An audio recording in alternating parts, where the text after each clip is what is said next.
let's make lemonade. Okay. Let's go to work. That's the signal. Go. Six. It's beautiful.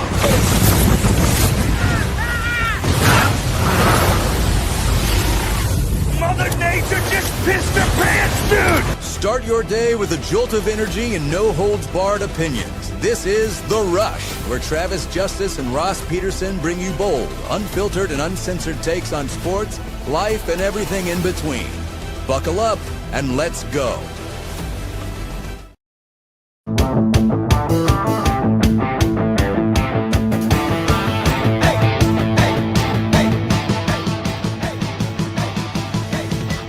Happy Friday, everybody. Welcome to the Rush Radio Show, powered by Willis Automotive. We're ready to kick in the weekend, and we hope you are too.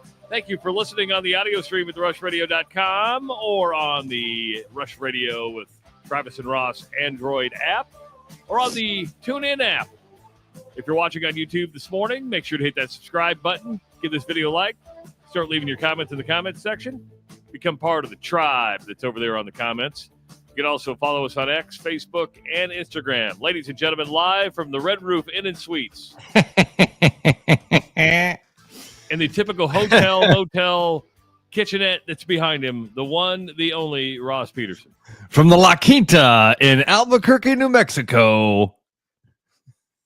I think I was at the La Quinta in Albuquerque. That's where I was. I feel like you were one time. Yeah, no, it was Santa Fe. It was Santa Fe that I was, and I think it was a La Quinta. Maybe it was. I don't know. I'm at a grand stay. I'd never heard that before. You're a much more daring person than I am. When it comes to hotels, I'm not joking here. When it comes to hotels, I have to stay at least at a name that I've heard, right? Now, I may go to the Red Roof Inn. I may go to the La Quinta, but it's got to be like in the Marriott family, the Hilton family, something like that. Why? Because I'm, knock on wood, it's kind of like going to Starbucks. You know what you're going to get, or at least you hope you think you know what you're going to get. Independent, the grand stay, and I'm sure it's grand. It looks grand. It is really, it's a really nice. And I'm not, and you're having a great experience. I just, if there was like, if it was my wife and I, and it was like a Fairfield Inn and Suites or the Grand Stay, we'd probably go. My wife would go, "We're going to the Fairfield," just because. Really? Yeah. Okay. I like new experiences. You do. I'm daring. Caleb says the Grand Stay equals a bed bug heaven. I can see Ross itching now. I'm okay. I'm fine. What are you talking about, man? The fact that you just said bed bugs, I started itching. Right? It's just like, oh my god. It's like your biggest fear is you have to, if you ever get bed bugs in your house, because you got to bring your house up to like 250 degrees to kill them all off. I've never had the bed bugs. Have you ever? In fact, I don't think I've ever had. Man, knock on wood, I've never stayed in a hotel. That's a big thing on the Camino, because you're in albergues and hostels and stuff like that all the time. And I should have warned Brooksy about that. Yeah, you might. Hold on. Do you think Brooks is staying at a hostel every night? I don't think he's staying there every night. Nope, not every night. But it's a big. But I've never had the bed bug thing. Trav, you know what else I've never had? And I wonder if it's... You never had lice? Not that I know of. I've also never had poison ivy. Or poison oak. Either you and I are with it. And is that just because we're not allergic to it? We're not going to have the reaction to it? You have that special skin that you don't get the poison ivy? I don't know. Because I search for golf balls all the time. You've been with me. I'm a hound when I get on the golf course.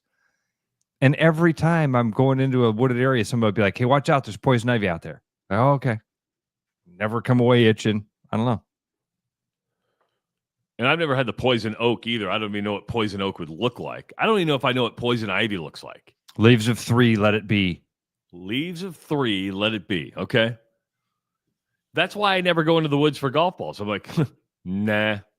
I never stopped to count the leaves. 1, 2, screw it. I'm going in. There's a ball. I'm going in. I'm going in. So you drove to Lacrosse, Wisconsin last night. You are at the home of UW Lacrosse. I believe you're at the home of Viterbo College. Good night in Lacrosse last night? Beautiful, dude. This is a gorgeous town. I almost moved to Lacrosse when I was a kid. When I was like 19. What? Yeah. I worked for a group called American Entertainment. And in Des Moines, they were known as Music in Motion. So like a wedding DJ, right? Wedding DJ, yeah, a wedding and high school dances and stuff like that. Yeah, for a radio station in town. So if you called Star 102.5 and you were like, "Hey, can I get Jimmy Wright to come out to my high school dance?" He'd be like, "Yeah, sure, yeah." Send us $500. We'll send out a guy. And you thought you were going to get Jimmy Wright, and I showed up. Well, when you're young and stupid like that, I remember I was lining up a dance when I was in high school, and I called KGOR at the time, Jack and Fred in the morning, right? and I remember calling Jack and Fred going, I can't believe I got Jack and Fred on the phone. It was just like, hey, we guys come out and DJ our dance? And they're like, that's not the type of DJs we are. You have this idea that these DJs that are spinning music in the morning, talking about, music. So they're going to come out. Yeah, American Entertainment was a group that was smart enough to realize every radio station in America was getting that phone call. And so they reached out to every major market and said, we want to create a side hustle for you. We want to come in here and put a cubicle. Stack a guy in a cubicle. That person can book these dances for you. We've got the equipment. We'll cut. You see what I'm saying? And that was basically their business model. And I worked for them in Des Moines for a while. And at one point, I think they were thinking about. Well, they offered me the job up here on Lacrosse to come work for American Entertainment. And I remember what it was at the time. That was about the time I was looking to move in with my buddies and be a maintenance man, and I did that. There was a path. American Entertainment, maintenance man. American Entertainment. I think it was hang out with the buddies. I think my thought was, do I leave town and go start my own thing and leave my friends, or do I live with Travis and Scott and have the best year of my life? Yeah, responsibility. So I had the chance, either grow up or stay a kid, and I definitely took the Peter Pan route. Nothing wrong with that. Your life has turned out okay. I'm really happy with the route it took. This is where I met Aaron. Had kids. Wonderful things. Steve Glass from Big Sky. Steve was my boss there.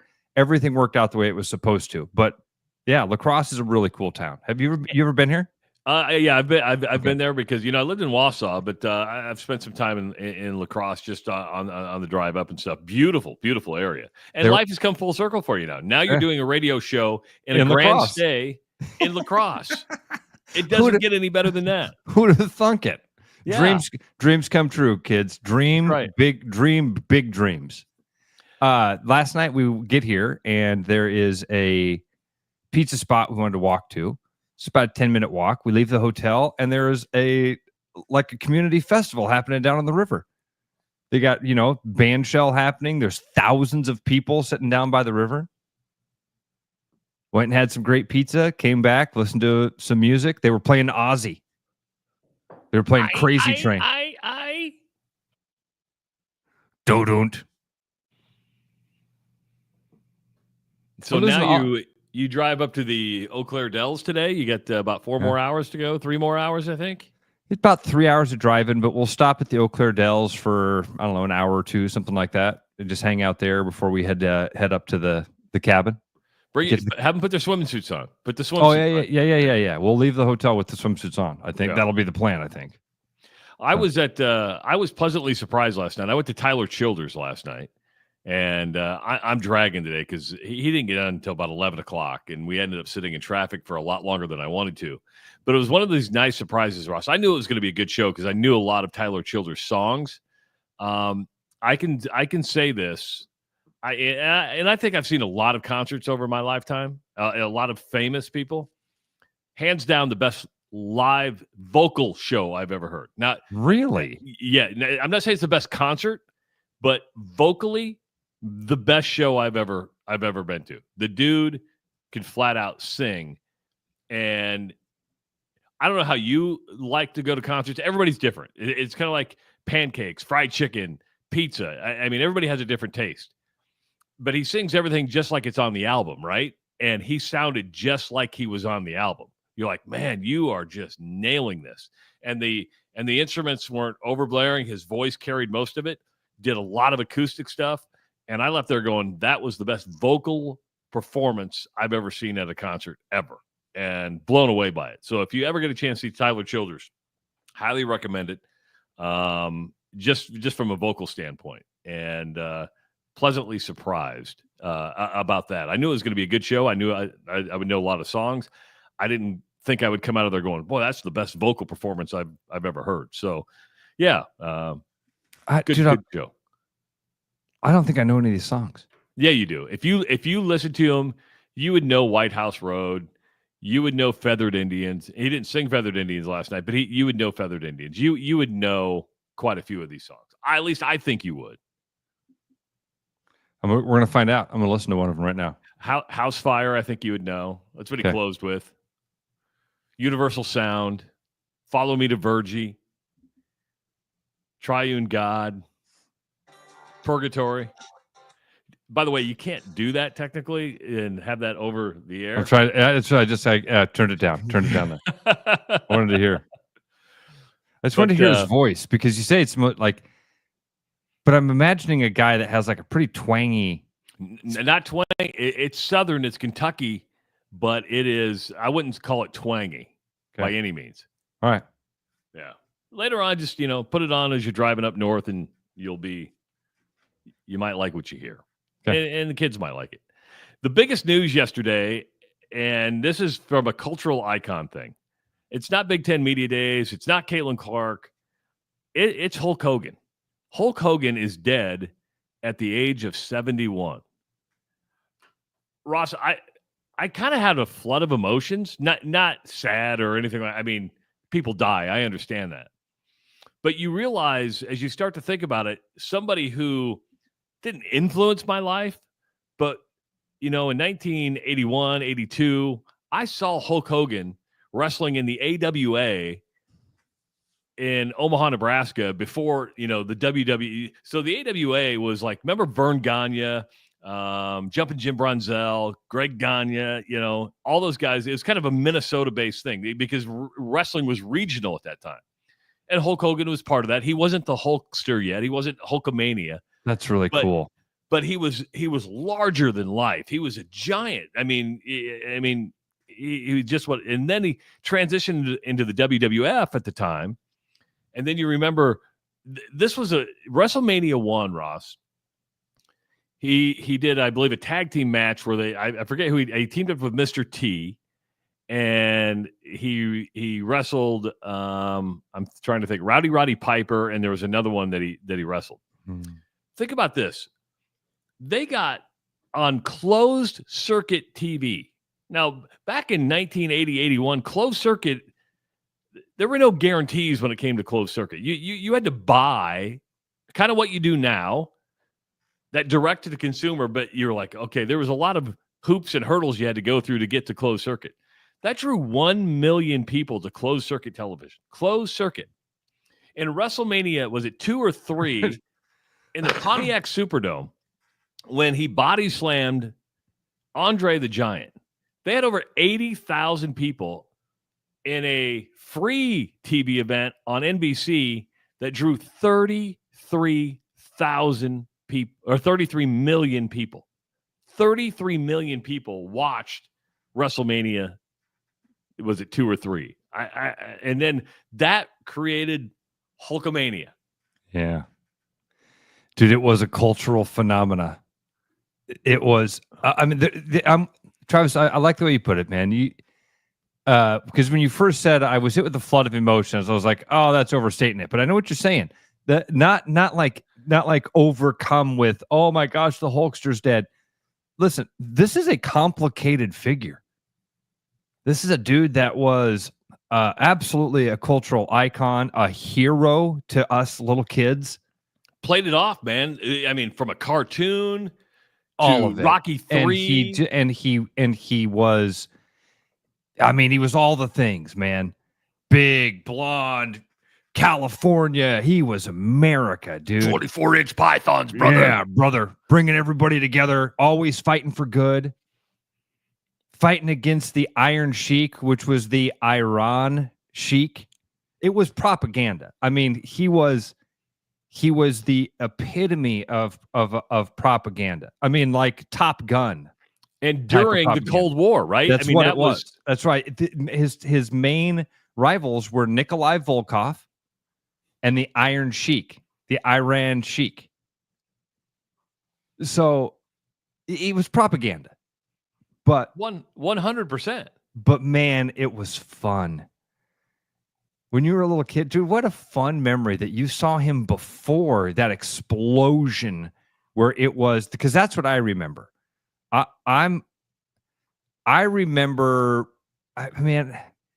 feel like I remember the beginning of WrestleMania, but WrestleMania 3, oh my gosh, by that point, it's an icon. You talked about the closed circuit TV. I bet somebody in our audience, Travis, was at Vets Auditorium. Do you know Vets Auditorium was one of the places where you could buy a ticket to watch WrestleMania on a screen at Vets Auditorium?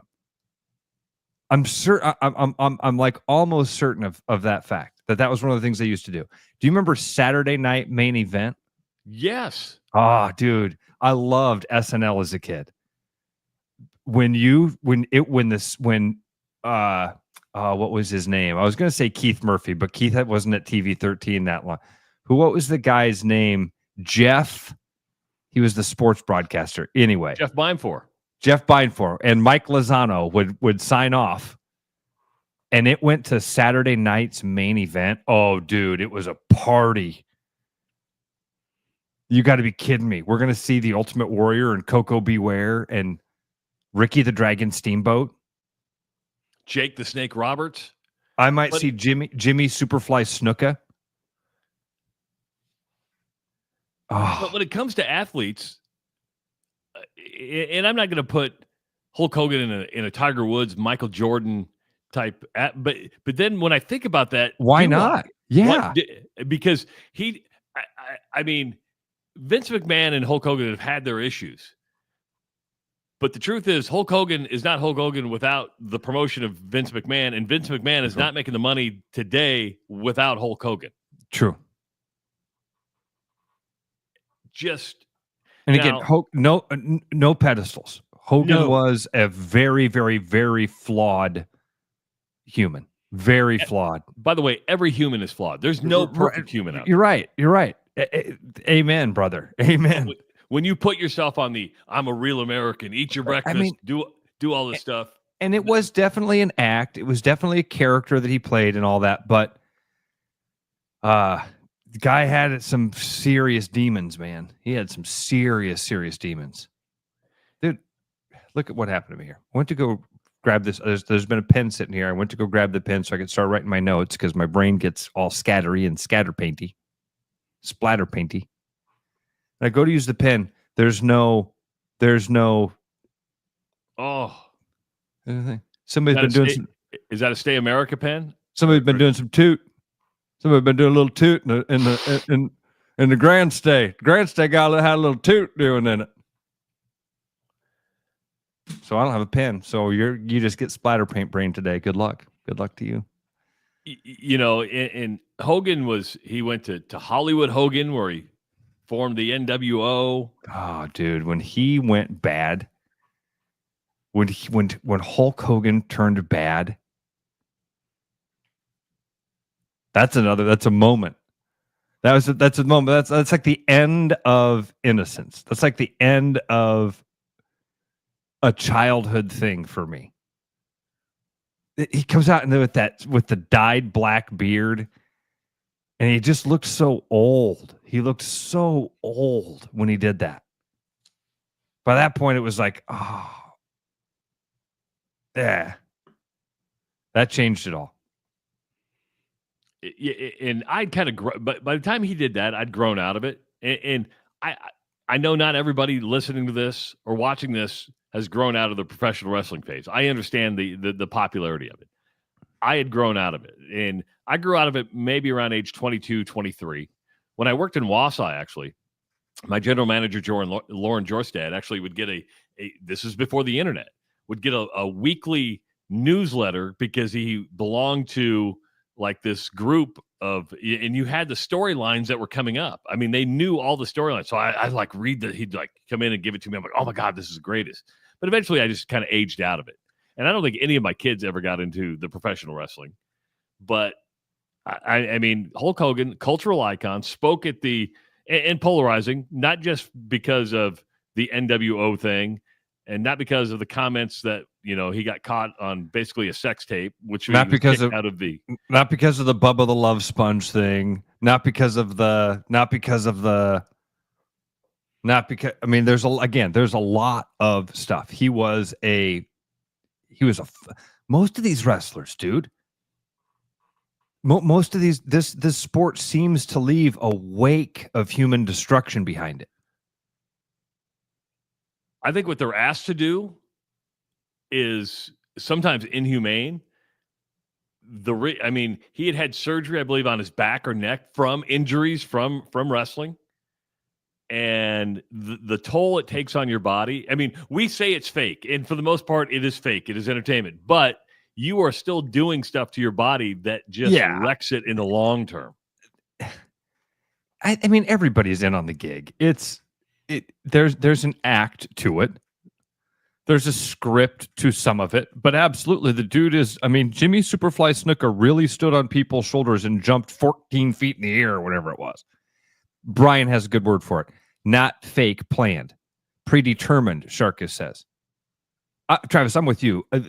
I even long before the NWO thing, because my buddies at that time were really into the Monday Night Wars, as it was called. And it just was not, it wasn't my thing.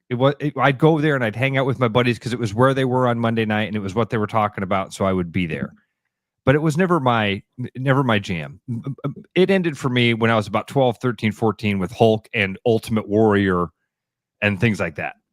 But dude, the cultural phenomena that he launched. I think it's totally fair for you to put him in that Tiger.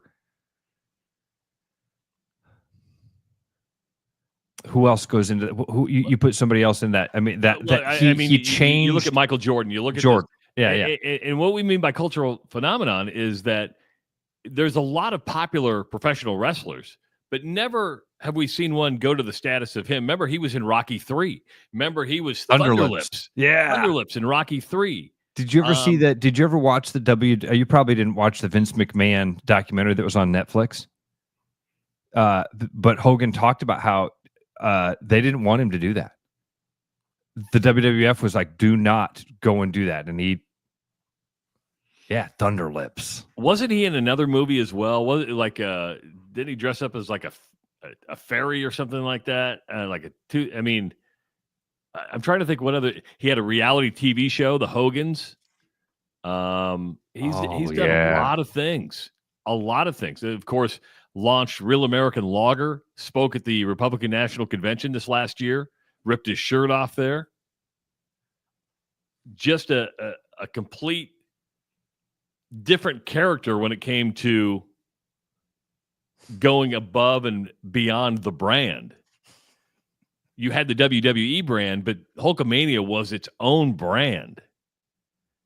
More than the Macho Man, more than the Ultimate Warrior, more than John Cena, more than a lot of these other guys. The standard, the pillar of sports entertainment, wrestling entertainment, is Hulkamania. And that's where the emotion came from me yesterday. The other part of yesterday that I was fascinated by, and everybody wants to talk about legacy media and everything.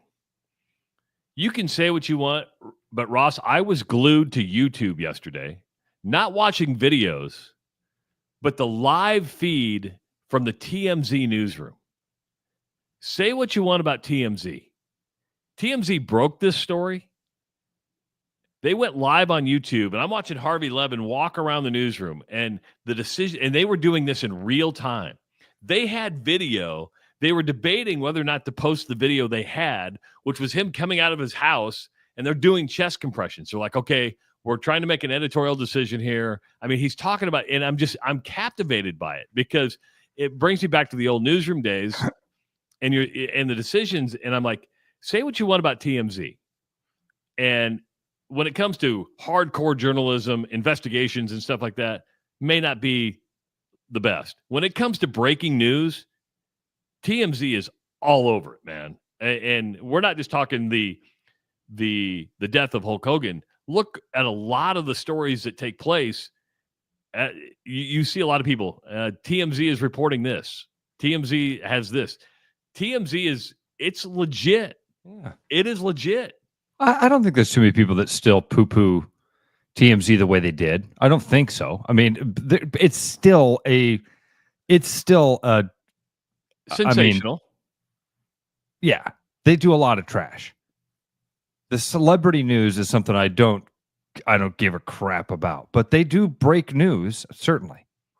I mean, but it's funny, Trav. Like, I thought you were transitioning into another story. No, I thought you were going to be like, dude, yesterday I got captivated. TMZ was debating whether or not they were going to break this story, and I was like waiting for what was this amazing story that they were holding on to, and it was the death of Hulk Hogan. Death of Hulk Hogan in the video. Whether they're going to show the video, I mean, they're doing chest compressions on the Hulkster, but it showed you kind of the inside of what they go through. They're like, okay, do we show this or not? We have this video.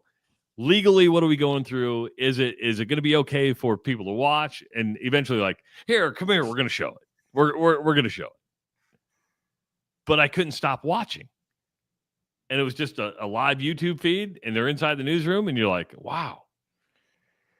Did the Hulkster sit up on his gurney as they were wheeling him to the hospital the way that Anne Heche did while she was dead? No, the Hulkster, you saw the arm go up. You saw the arm go up. Right. Okay, I shouldn't make fun of him, but how many times has it been count of two, shoulder, count of two, shoulder? That would have been great. They're up. wheeling the gurney out, and just as it's about to get, all of a sudden the hand pops up. You see the finger wag.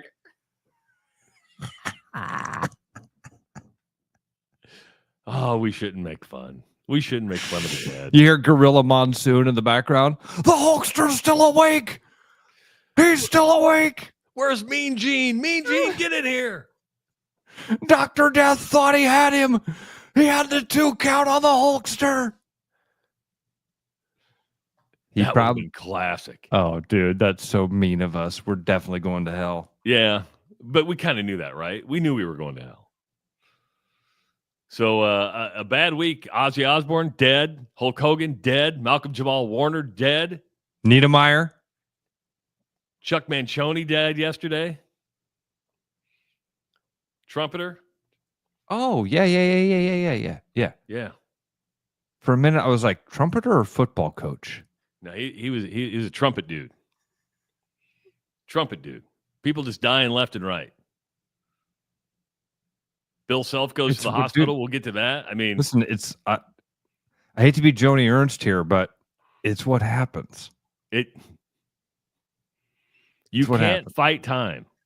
It always cracks me up when stuff like this happens and people are like, Ozzy Osbourne, no. Dude, you didn't know for a decade he was going to die? Hulkster, no. Dude, he's 30 years older than you. His body's beat up. He was a grown man when you were 6. He's gonna die before. He should die before you. And by the way, use this as preparation for a lot more people that you knew as a child are going to die. Well, it's a reminder that, because he's 71, the older you get, you're like, well, that's not that old. Technically, you're right, because you feel your own age, but back when you were growing up, somebody died. If you were in your 20s, somebody died at 71, you're like, yeah, lived a good life. Hey, he's like, old. Man, now you're like, Hulkster? I just saw him texting with Bam Margera the other day. Do you know that story? No. Dude, it's like one of the most famous tweets of all time.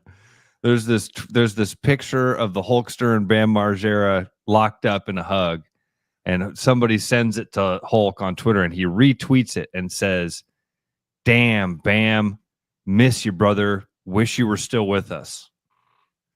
And Bam Margera retweets it and says, "Hey, I'm still alive." 515-517-2303. We're here till 8 o'clock today. Good to have you hanging out with us on a Friday morning. We're kicking in the weekend on the Rush Radio Show, powered by Willis Automotive. The Rush Radio is now on the free TuneIn app, allowing you to enjoy the show on Apple products and Android Auto. Download the free TuneIn app and search The Rush Radio to take Travis and Ross wherever you go. Your house wasn't built for bats, birds, or raccoons, but try telling them that. At Bats and Bugs Pest Solutions, we've been helping Iowans take back their homes for over 20 years. We use cost-effective, eco-friendly methods to solve wildlife and pest problems the right way. Whether it's bats in your attic, birds in the vent, raccoons in your chimney, or moles in your yard, we have long-term solutions. Call Bats and Bugs Pest Solutions today at 515-218-3400, and let's make sure your home doesn't become their home. The Royal Mile, where everyone's a wee bit British. The Royal Mile is downtown Des Moines' living room with classic pub favourites. Pair them with a glass of whiskey or an expertly poured Guinness. It's bloody brilliant. The Royal Mile, a proper British pub. There's always something new at Fong's Pizza. The patio is open and ready for you, your friends, and an ever-changing menu of tiki drinks. Or try our new noodle dishes alongside your favorite slice. It's all happening this summer at the new Fong's in the East Village. Thinking about buying a home? Get pre-approved in 30 minutes with Gary Presnell at Northwest Bank in Des Moines. Gary offers first-time home buyers programs, VA, FHA, IFA, and conventional loans. Call Gary at 515-975-6767 or find his profile at nw.bank. Member FDIC Equal Housing Lender. You know, Brian, at Central City, we really do have the best selection around. I know. High-quality stuff you can't find anywhere else. Whistle Pig Plantation Rum. Yeah, and over 150 of the best scotches on earth. And a ton of bitters, mixers, and more. You know what we are? High class. Definitely high class, yeah. Make way for the natty. Okay, maybe medium class. Central City Liquor is home of the 10% cash coupon. And the Wooden Nickel program. Temperatures are rising, but the prices are dropping at Willis Nissan. Right now, get 0% APR financing on the exceptional Pathfinder, the state-of-the-art Murano, and the bold, best-selling Rogue. 0% interest, 0 reasons to wait. Inventory is moving fast, and the savings won't last. Stop into our showroom or visit us online at willisnissan.com today.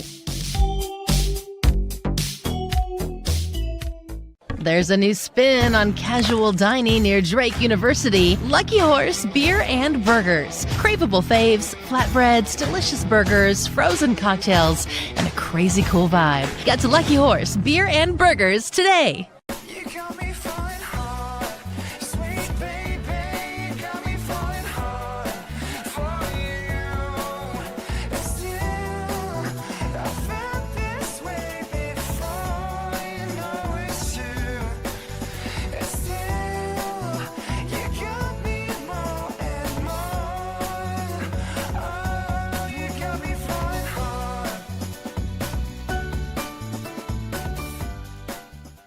The best bread is made from scratch, freshly baked with locally sourced ingredients and love. At Big Sky Bakery, we take great pride in our delicious products. We know you'll enjoy them almost as much as we enjoy baking them. Find us at the downtown Des Moines Farmers Market every Saturday. Back like a rash you thought was gone. Travis and Ross aren't contagious, but they are addictive. It's the Rush Radio Show, powered by Willis Automotive.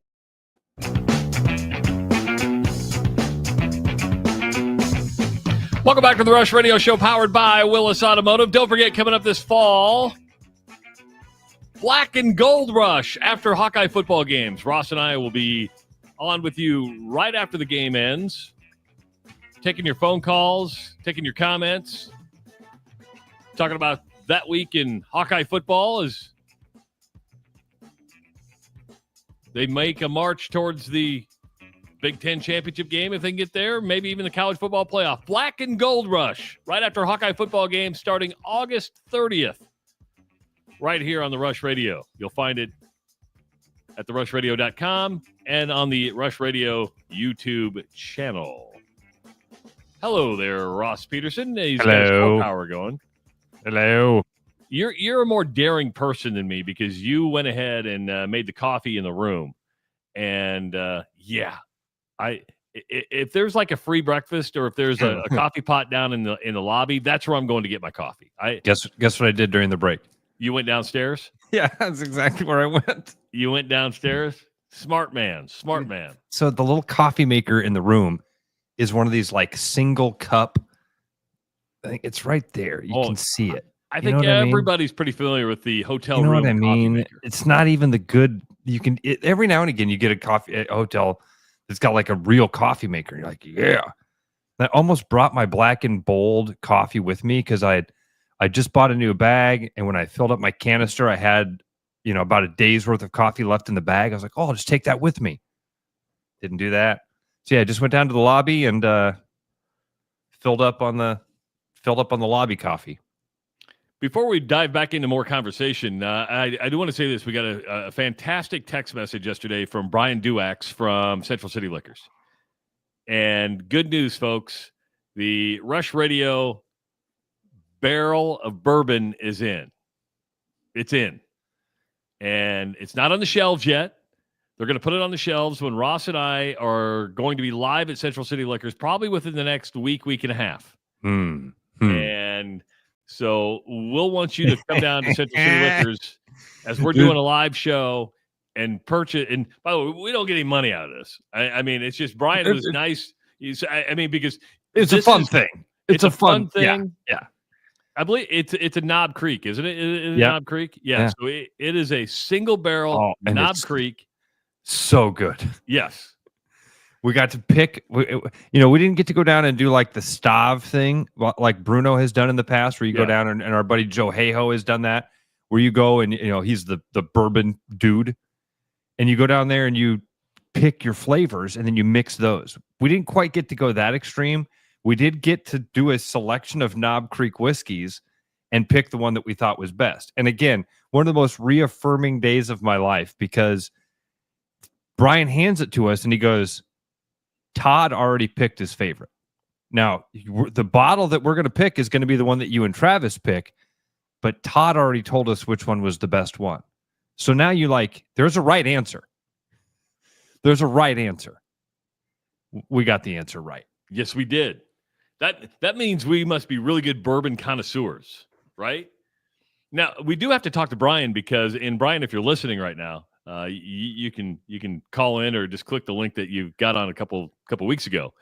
And that is because I'm like, hey, we're going to be live from 6 to 8 at Central City Liquors. We're going to be selling. I was talking to Ken Payne yesterday, and he's like, well, they don't open at 6. I'm like, well, he's going to have to open the doors for everybody at 6. If we're going to be there from 6 to 8, I want that cowbell ringing. And I'm like, then Ken, puts me down. He goes, I don't know if liquor stores can open at 6 a.m. And then I'm like, I think that's a state law. Yeah, I don't know what time you can start selling liquor in the state of Iowa. Yeah. But and again, it's Central City Liquors. So, I mean, if they couldn't sell liquor, it's like, well, we got that one shelf over there. Yeah. You got a good assortment of candies. You want grenadine? I got syrup. Bitters? Minches and more? So, Travis, there's some stuff happening on the chat I think I need your help with, okay? Because somebody wrote in earlier and they're like, hey, I recognize Ross's room. Well, that's not, what do you mean you recognize Ross's room? That is a standard hotel room that every footprint of a hotel follows. You go into 90% of hotel rooms in America, they're all the frickin' same. Who's Johnny Sins? I don't know. Oh, okay. I have no clue who Johnny Sins is. What's a casting couch? A casting couch is when you bring the ladies in. What? Say, sit down. Take your top off. That's the casting couch. Oh, they're implying that this is this. Oh. Yeah. Oh. And if that's not your interpretation of a casting couch, then my mind is in the gutter, which is very, very possible. Not disputing that. All right. Brian, boy, ask and you shall receive, man. That was quick. See him? Do you see Brian's with us? Brian Duax Brian Duax joined is here. Where did I lose you, dude? You are incredible. I swear to God. Brian, what's up, brother? I didn't see him down there. Hello, hey, Brian. fellas. Sorry, man. I was looking in the chat. That's right. I'm looking in the chat going, I don't see Brian chatting. I don't see him chatting at all. No, he's live baby on the brain. Yeah, exactly. I do have baby on the brain. Yeah. Still no baby yet. Okay, so first of all, the bourbon is not in the warehouse yet, right? You have to go pick it up. Correct. It's at the ABD. They notified me yesterday that it's here. Asked what day I wanted it next week. I said, let me talk to the boys and we'll find out. Damn. All right. So, and you said what, Tuesdays or Fridays are the best days to do it? Well, that's when they would deliver it to us. If that doesn't work for you guys, we can always go out and pick it up and have it there ready, willing, and able. And if it goes into next week, the ABD wants to get it out of their warehouse. So I'll have to accept it at some point this week. But if baby comes and you want to push it to next week, I'm sure we can arrange well, that. I'm trying to think. We're live at the fair on the 8th, so that Friday won't work. But I was thinking maybe that Tuesday before the fair. So what is that, August? That would be August 5th? 5th. Yeah. We could probably work that out. Now Tuesdays are hard for me too. God. Well, again, it doesn't have to be a Tuesday.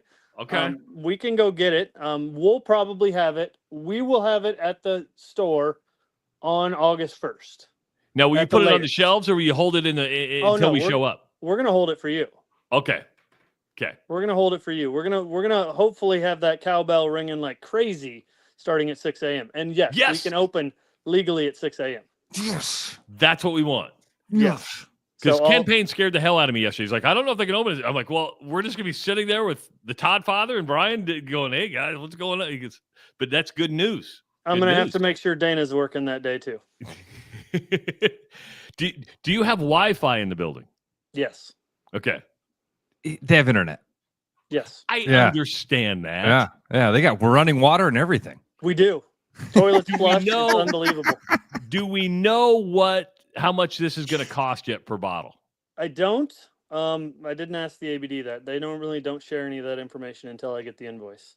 But I can find out. I'm gonna guess somewhere between $50 and $60. Which is a really good bottle of bourbon. Yeah, absolutely. Wow. How many bottles did you get? I believe it's 44 6-packs. So, good Lord, turn off the printer. 264 bottles. Okay. Wow. So Ross and I will bring like one of those Sharpies, and if you come in, we'll get the date. We'll sign your bottle for autograph. You. You don't even have to bring one. We have some there. They have Sharpies too. We do. Yeah. The silver Sharpies? Because it's got to be those silver ones, you know? All right. I'll have to make a pit stop. We have black ones. But if you want silver, we can work it out. Yeah, because, it's a darker label with that Knob Creek, plus the bourbon's pretty brown. The black may not show up. We get those silver ones. Okay. Yeah, with glitter, I'm sure, for you guys. With glitter. Oh, geez, this guy. It's unreal. Anything else, Trav? Do you have to go pee before we get going?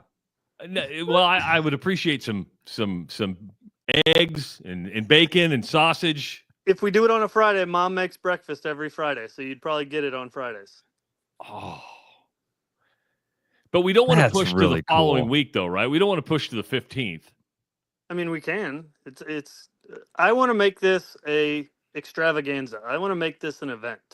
And the way to do that is for you two to be there. I lower expectations and then hope that they exceed them. Okay. Because if you go, hey, and then only like 4 people show up, we're like, well, it is 6 a.m. and it is, you know. Yeah. Well, I hope more than 4 people show up, but I'm pretty sure they will. Well, I just think by the nature of your location and what you sell, at 6 a.m. more than 4 people will show up. I would agree with that. The bell's going to ring. Yeah. If we open the front gate, it doesn't matter what time. People are going to come.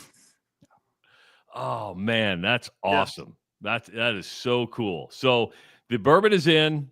We're going to be live at Central City Liquors at some point. It all debates because people forget I've got to drive a little farther than Ross does, and then I also have a job that I go to that I'm like, I don't know if they'd appreciate. Hey, I'm going to be in Des Moines doing a show, and then give me 2 hours to get home to get to the office. So I got to. We get it. We get it, dude. It's all right. It's all right. We'll figure it out. We'll figure it out. Bribe your boss with a bottle. Oh, that's a good idea. There you go. Yeah. See? I'll bring you back a present, but you got to let me off for 2 hours. Yeah, I can do that. All right, Brian, you're getting you're actually getting questions now in the chat. Can I fire some questions off at you?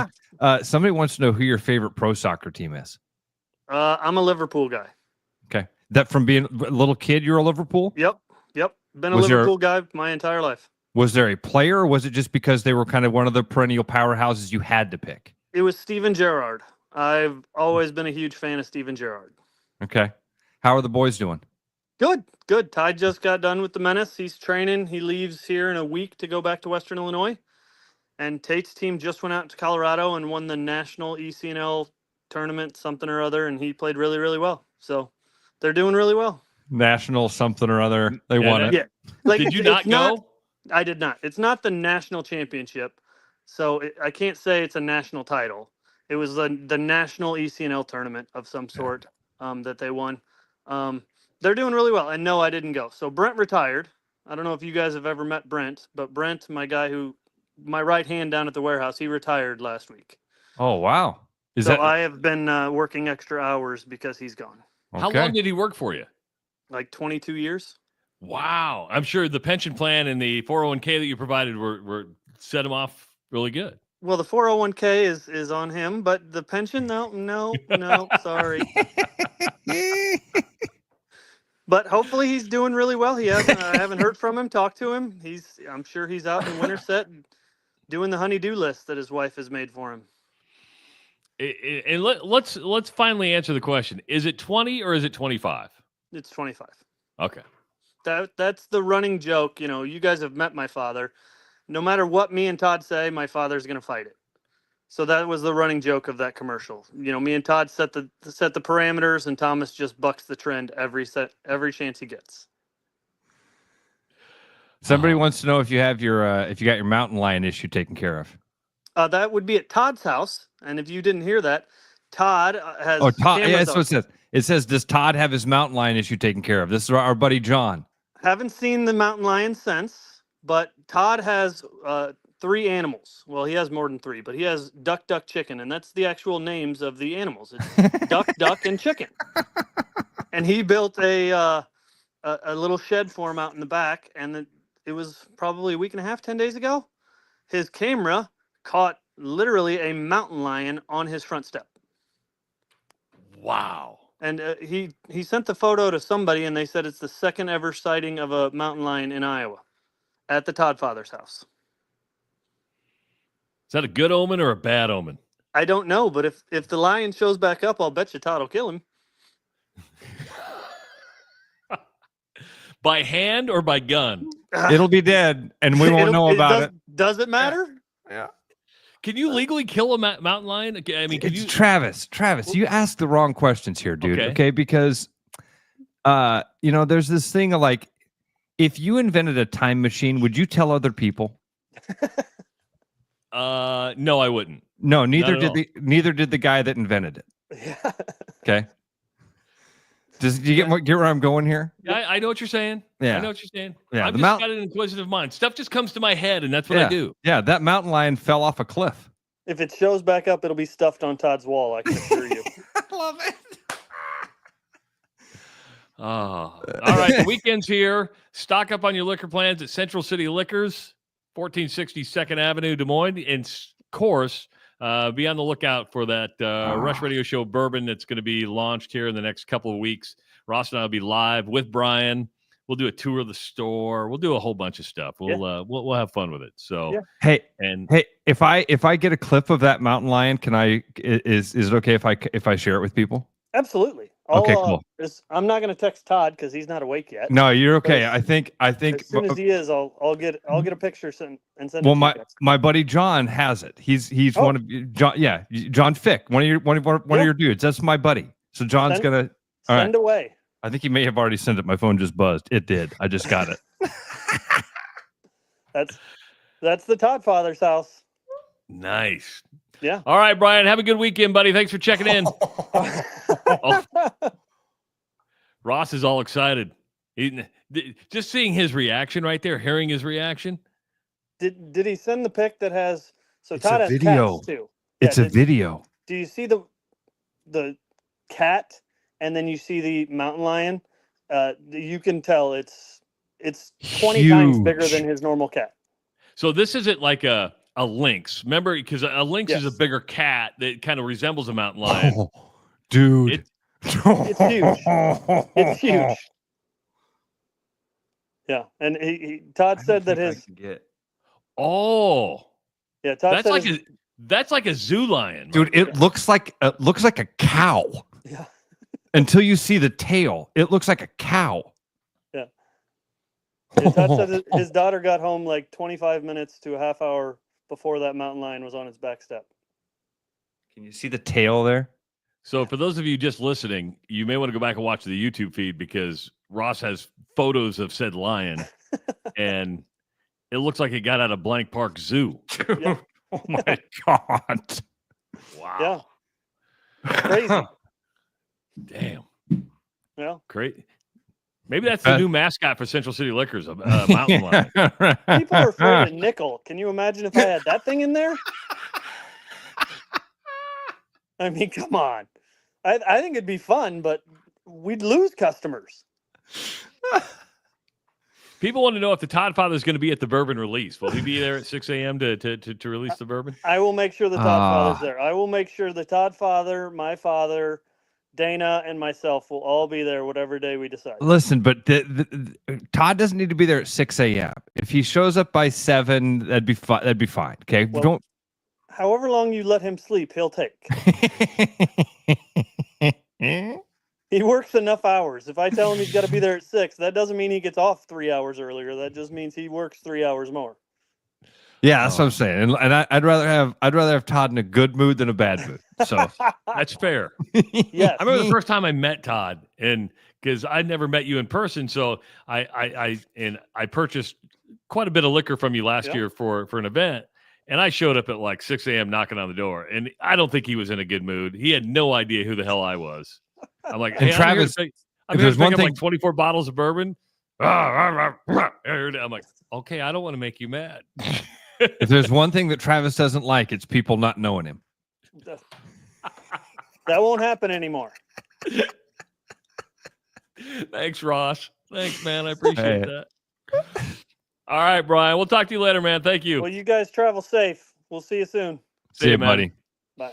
Brian Duax joining us on the Rush Radio Show. God, why do you got to kick me in the balls like that? Why do you have to kick me in the balls? It's what we do. And you know I'm the exact same way.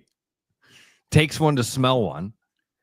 I'm surprised you haven't kicked me in the balls for the text that I sent you last night. Okay, hold on. I thought I got zero reaction. Prepare your nut cup, because what was the text? Dude, that mountain lion thing is crazy. Oh, yeah.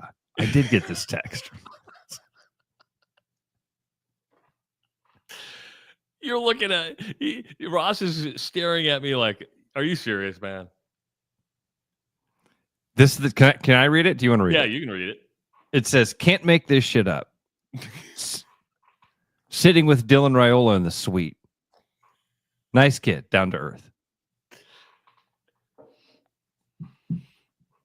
So I was with the Nebraska quarterback last night at Tyler Childers and Rocco Spindler, who's a Notre Dame transfer and started 4 years at Notre Dame. Dad played in the National Football League, and they were enjoying Tyler Childers. And I got a heads up that he was coming. I didn't think he would sit by me and my wife and we'd carry on a conversation. And then my buddy who's Swedish comes over and goes, "Be careful, this guy. He hosts the Iowa, an Iowa post-game show, and he's an Iowa guy." What I liked about Rocco Spindler, who played at Notre Dame, he goes, "Oh, you're from Iowa?" I said, "Yeah." He goes, "I'm a huge Iowa wrestling fan." He goes, "I grew up an Iowa wrestling fan," and he's from Michigan. But I said, we just had this conversation about wrestling, and I go, "Isn't it interesting that no matter where you're at in the country, you basically come down to a fan of two wrestling programs? You're a fan of Iowa or you're a fan of Penn State." I mean, because they have that much influence in the wrestling world. And I mean, he goes, "Metcalf was my favorite, man." He just started going off on all the Metcalf stuff, and he was just like, he was my guy, and that was my influence. So, wow, that's I can't blame you. Metcalf was a dynamic wrestler. Yeah, makes me think of who are the guys that, Lincoln McElravy was the guy to me that was like, he was Iowa wrestling for some reason. I don't know if it was the look.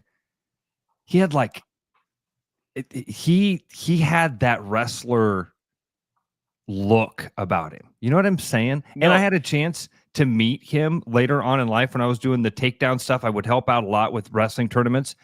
I got a chance to meet Link. He was a super nice guy when I met him. I don't know him.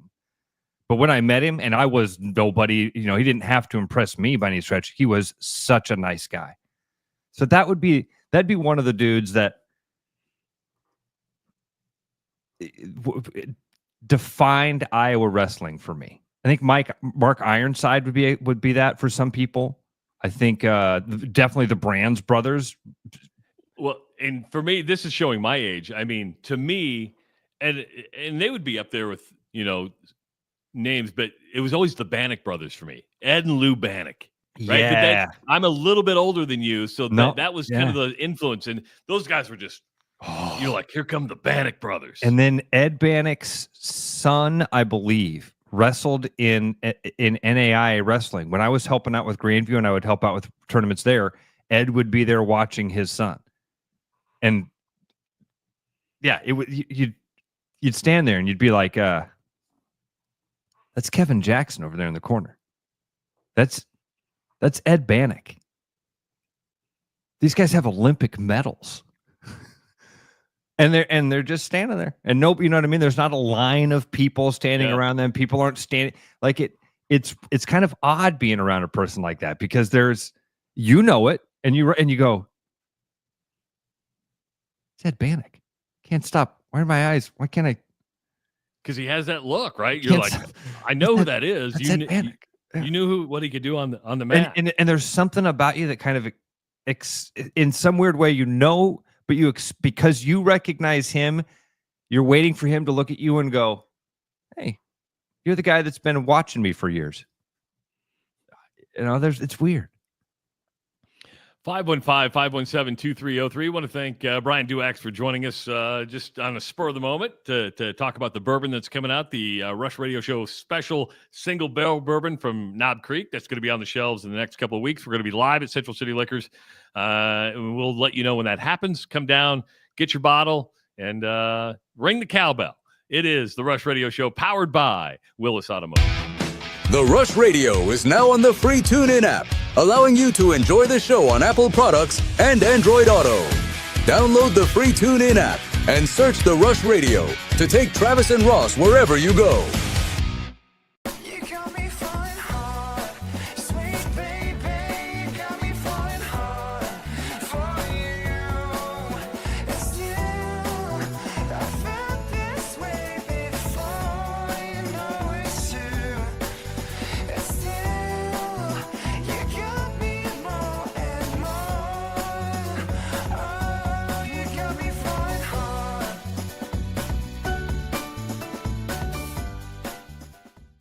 Your house wasn't built for bats, birds, or raccoons, but try telling them that. At Bats and Bugs Pest Solutions, we've been helping Iowans take back their homes for over 20 years. We use cost-effective, eco-friendly methods to solve wildlife and pest problems the right way. Whether it's bats in your attic, birds in the vent, raccoons in your chimney, or moles in your yard, we have long-term solutions.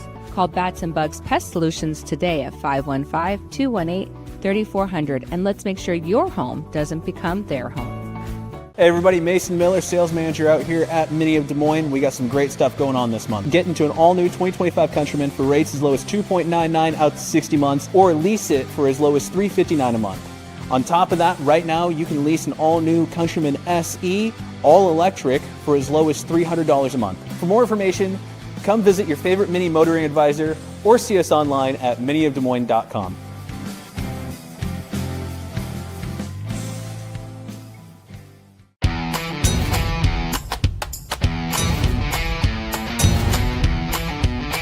The largest selection of German beer in the world? You'll find it at the Hessen House. From Doppelbocks to Oktoberfest to Hefeweizens and Dunkels, there's no passport needed for the deliciously different beer and food at the Hessen House. So grab your friends and make it a fun night out. The Hessen House, 4th and Court, Des Moines. You know, Brian, at Central City, we really do have the best selection around. I know, high quality stuff you can't find anywhere else. Whistle Pig Plantation Rum. Yeah, and over 150 of the best scotches on earth. And a ton of bitters, mixers, and more. You know what we are? High class. Definitely high class, yeah. Make way for the natty. Okay, maybe medium class. Central City Liquor is home of the 10% cash coupon. And the Wooden Nickel program. Back like a rash you thought was gone. Travis and Ross aren't contagious, but they are addictive. It's the Rush Radio Show, powered by Willis Automotive.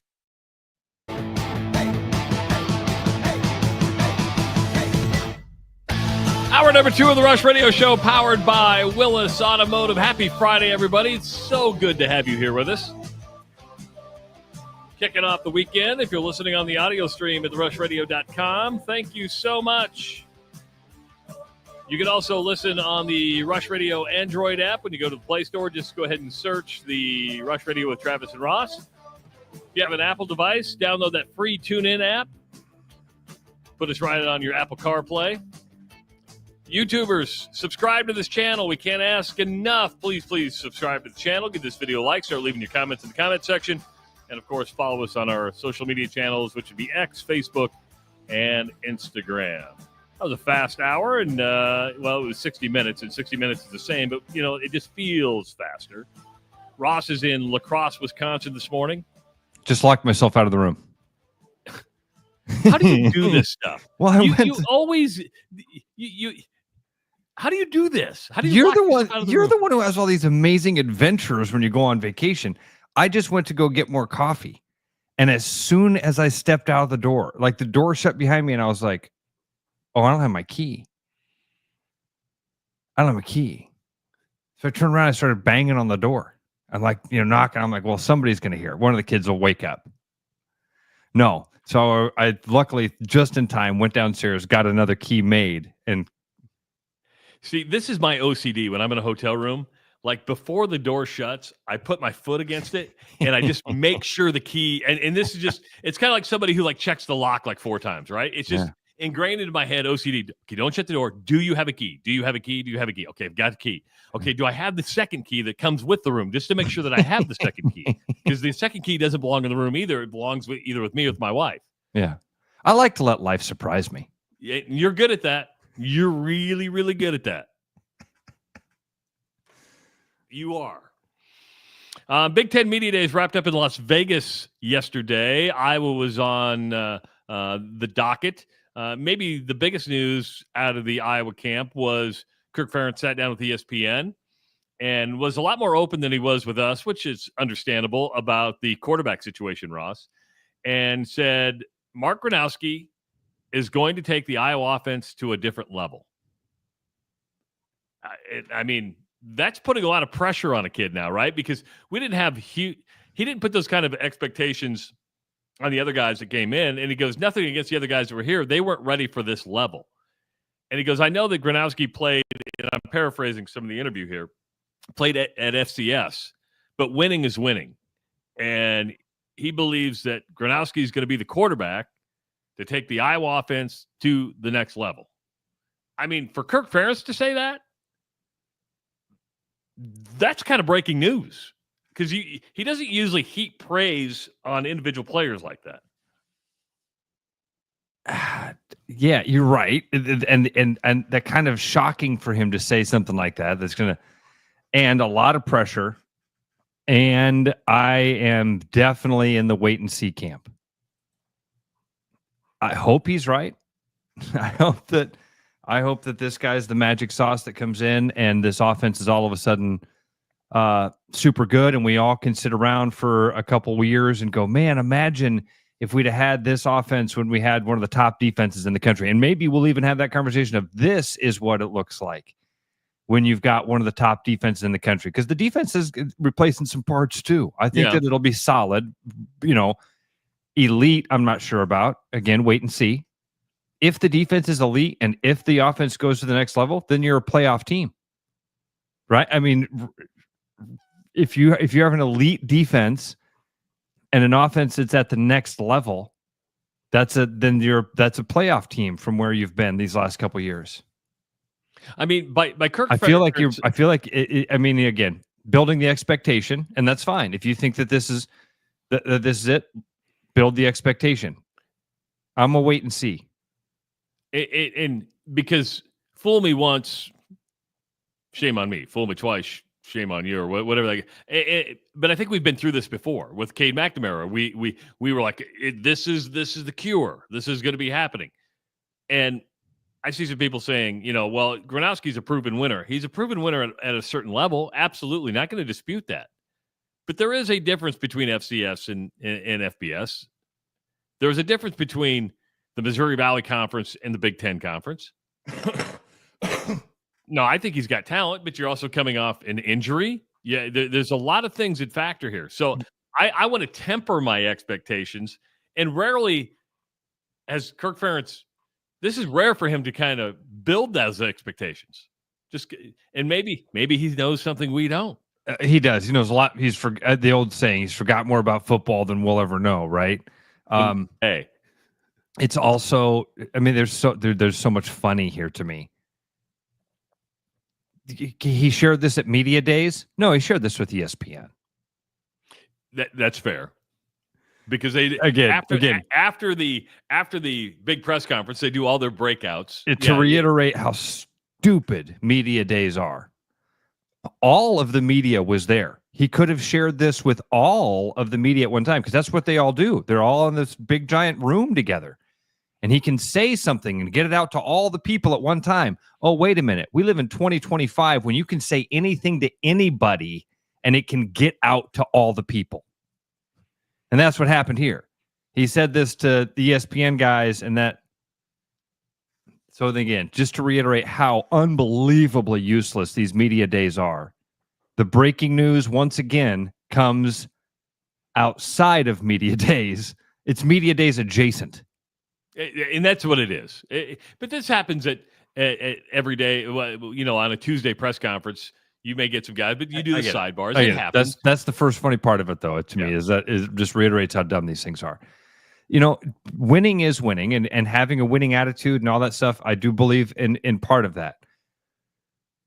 Winning when you are the big dog, the big fish in a little pond, and then going to being a medium fish in a really big pond, the biggest pond.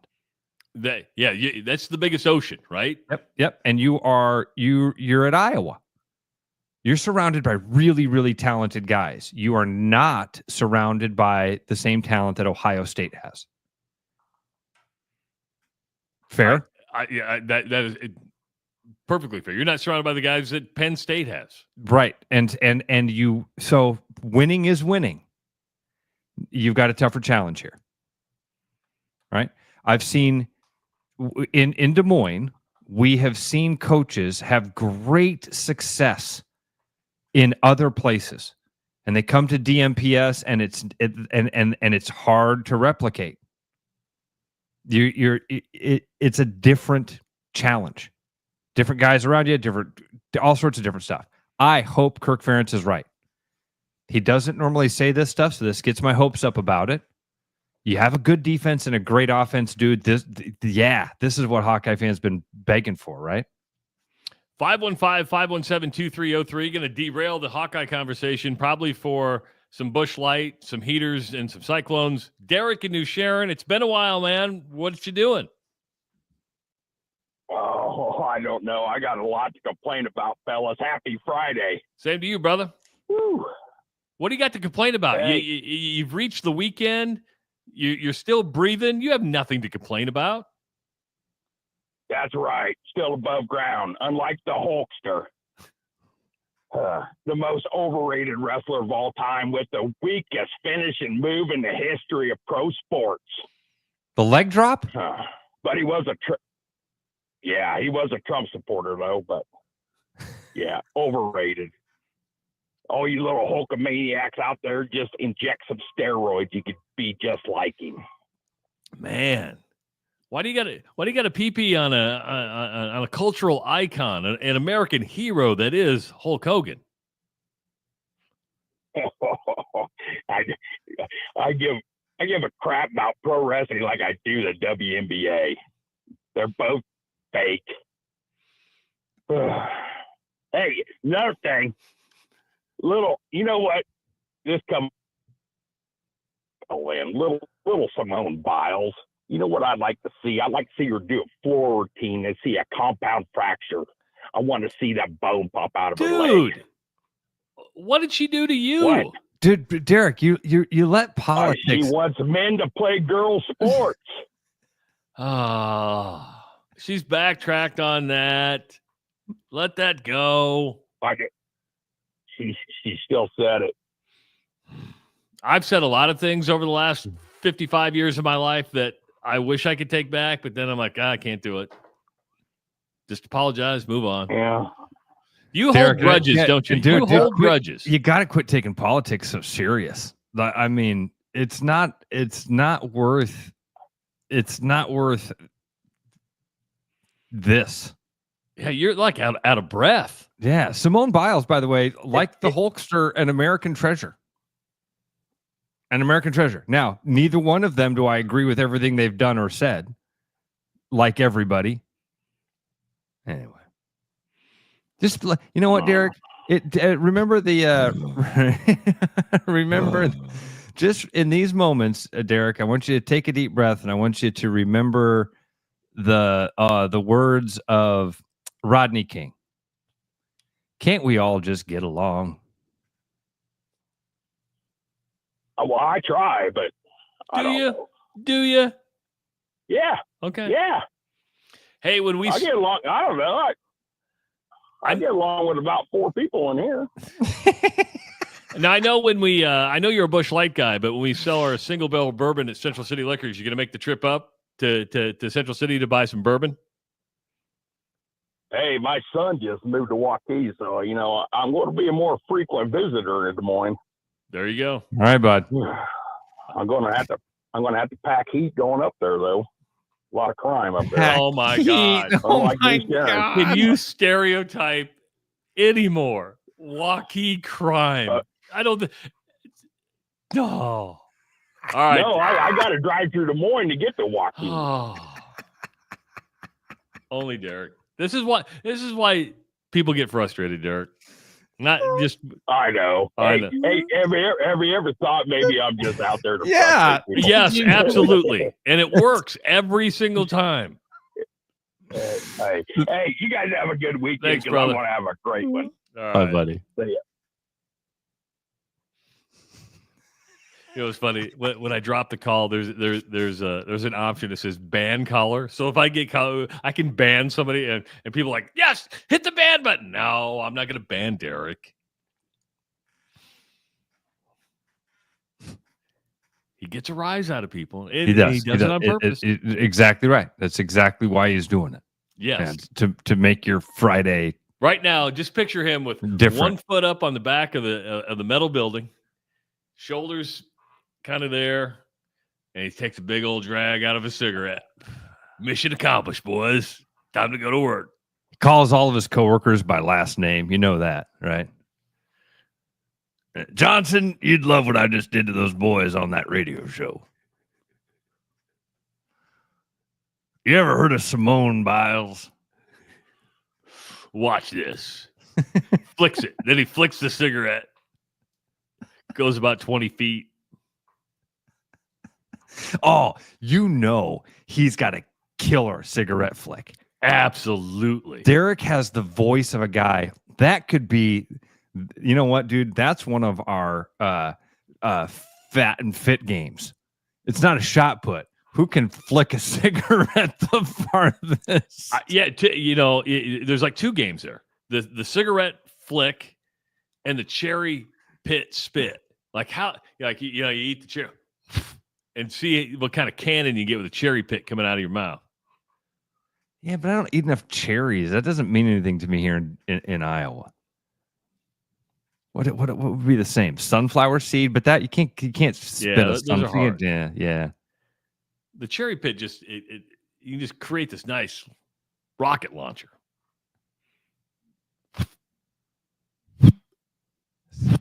I feel like I just kind of. Yeah, because you're used to dipping. Okay. The cigarette flick. That's a classic. Well, that's actually out of Revenge of the Nerds. Remember when they're getting to do the belching contest? Booger's up there. He's smoking. They give him the big mug. Flicks the cigarette and then. Oh, dude. The Revenge of the Nerds was so good. That's another cultural moment. That's my pie. That's my pie.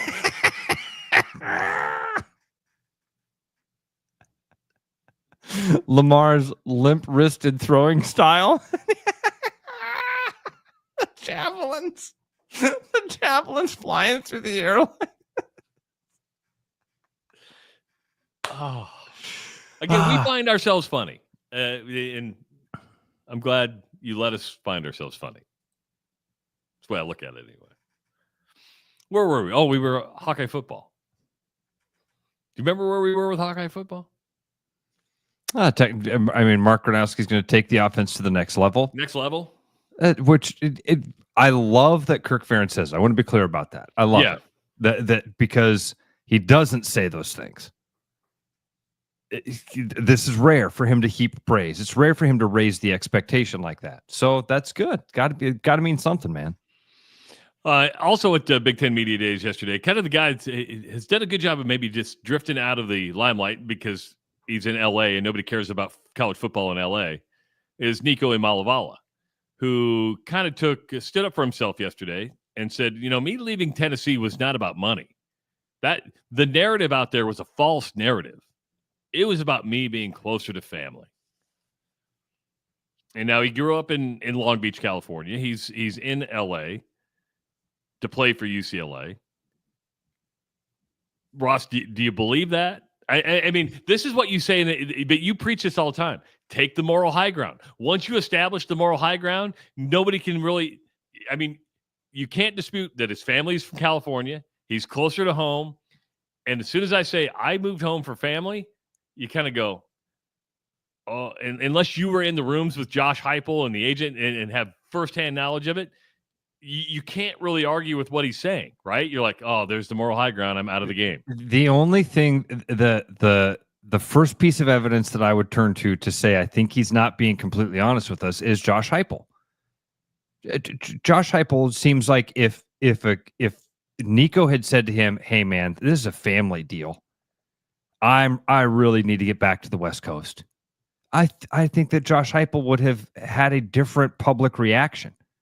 I think that we would have heard that come from the Tennessee camp of like, hey, it turns out this ain't the right fit. Something like that. I think what we're seeing here is damage control. That somebody has told Nico, this is like you've talked about, Travis. There's a framework to this conversation. Here's how you can elevate your position in this conversation, because right now you're getting kicked around. You're at the bottom. So we have to put some. There's got to be some status underneath you. It can be victim status. We can go out there and say, man, I was just a kid that didn't understand what I was doing. People were taking advantage of me. That would have worked. The narrative is, this narrative got out in front of me, and I didn't. And this is, and by the way, Trav, maybe there's a shred of truth to it. Maybe there is. I don't know. And my gut tells me, if you grow up in California and you go to Tennessee, you're probably going to miss your family a little bit. It's right? culture change. Yeah, it's a culture change. Right. It's a culture change. But so two things can be true at the same time. Sure, you might have, and you wanted more money because that's what you wanted. But to say it's a false narrative, and he used the word false narrative, be careful, because there's other people who may know something that go, okay, if you're going to say it's a false narrative, let's go down that road. Here's the receipts. Yeah, and probably what you've started here, Travis, is a little bit of that tit for tat back and forth. If you're in Nico's camp or Nico's family or UCLA, be ready. Because Tennessee is now going to come back and go, oh, it was a family deal, huh? It had nothing to do with this text message from your dad that says you wanted $8 million or whatever the number is going to be. The reason I don't think Tennessee responds, and you're right, the receipts are there. It doesn't benefit Josh Heupel to do that, because if you start selling recruits out, then it's hard. They're like, oh, you're going to do that to me? Now it's just like, okay, you've gone your way. You've said your piece. Now be careful here. You're right. It doesn't benefit Josh Heupel to do that. It does benefit Tennessee. It does benefit Tennessee to say, listen, we tried. It was more than just a family issue. And we weren't being dishonest with our fans and our people when we said this stuff. It doesn't have to be Josh Heupel. It can be a Brad Heinrichs type of character. True. That steps out of the shadows and says, hey, by the way, here's something that you guys might be interested in. There could be a random Twitter account that sends a text message, a screenshot of a text message or something, doesn't have to be Josh Heupel. I think that there could be this could start a back and forth a little bit where Tennessee responds. I don't believe. I think that my gut tells me that Nico's playing cover your ass here. Well, and he followed your advice when it comes to debate. Take the moral high ground, pull out the family, and it's hard to knock it. Yeah, it's impossible. Yeah, it really is. It's like, I mean, it's checkmate on the first move.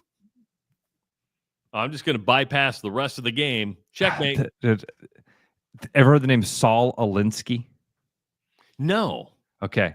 He had a book called Rules for Radicals.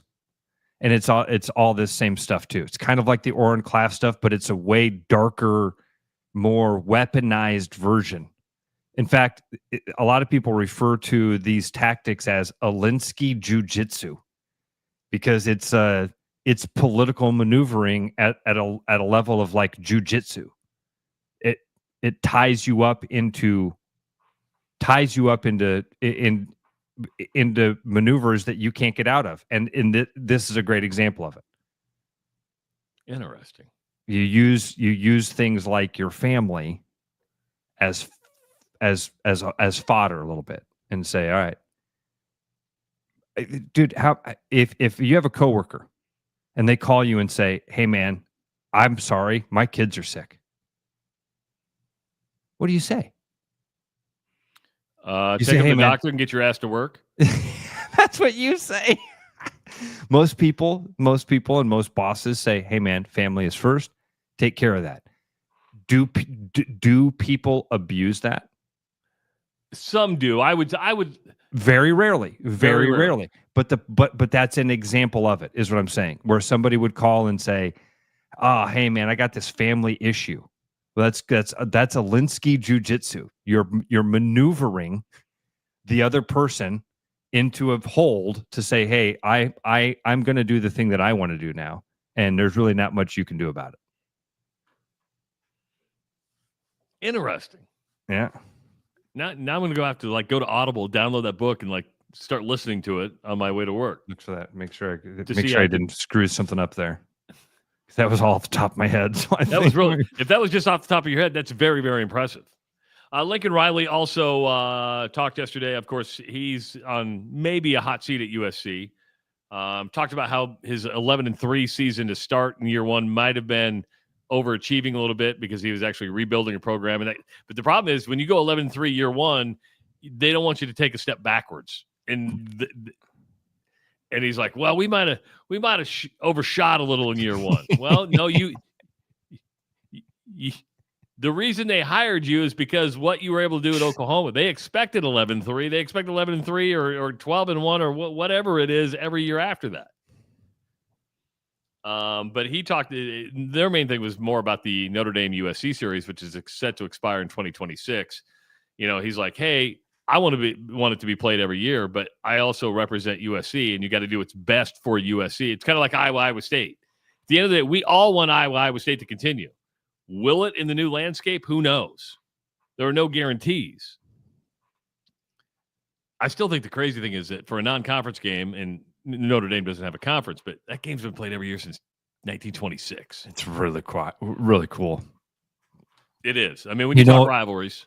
And I'm not much for tradition unless there's, unless they mean something, unless there's really, because some traditions are just really goofy.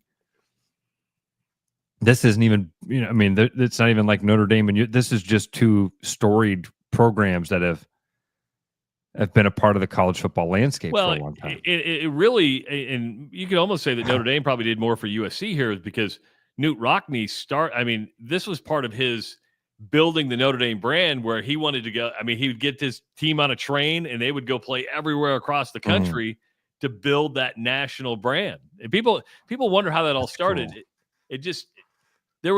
He was thinking about this back in the 20s. How do we get bigger? Let's get on a train and go play anybody, anywhere. Just take the brand wherever. That's cool. The old barnstorming days. Yeah, and that's really what it is. That's a good way to put it, a barnstorming day. 515-517-2303.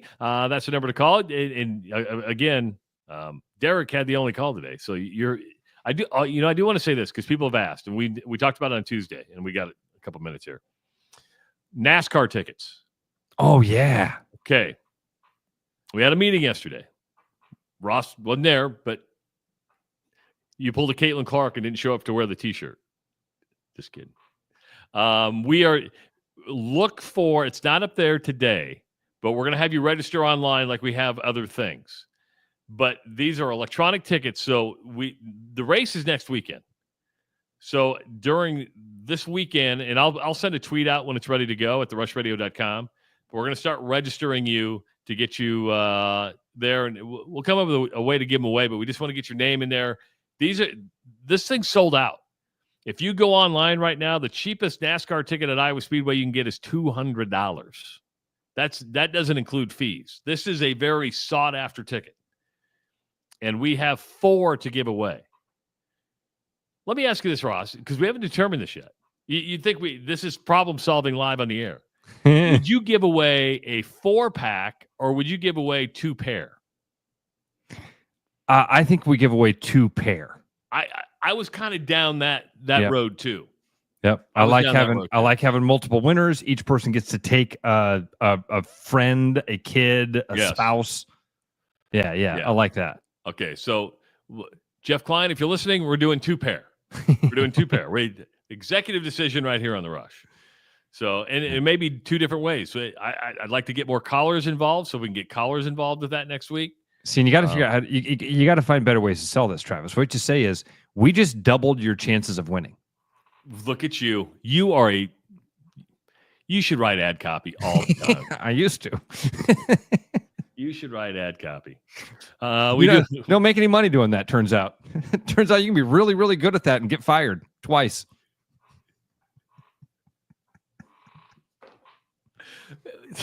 Maybe I should make a shirt that says, I got fired twice. And I'm still going. I like that. Yeah. From the same job. All right. We'll keep it going. AJ up there in Clear Lake. What's going on, AJ? AJ. My father-in-law's diesel pulling my boat, and we're heading to my parents at the Lake of the Ozarks for vacation. Wow. How long are you going to be down in the Ozarks? Friday to Friday. Okay. Friday to Friday. We'll come back next Friday because you were talking about the NASCAR. My son his girlfriend from Palatine, Illinois, her uncle is Pete Pistone. So we on Sirius XM NASCAR in the morning. So we got 2 tickets and passes to everything. Oh, so we're pretty excited. So you're going to be in the pits and all that stuff? You're going to be in the pits? Oh yeah, everything. Yeah, everything. So it's Saturday and Sunday. So it's going to be awesome. I'm so stoked. So I don't need to win them from you guys.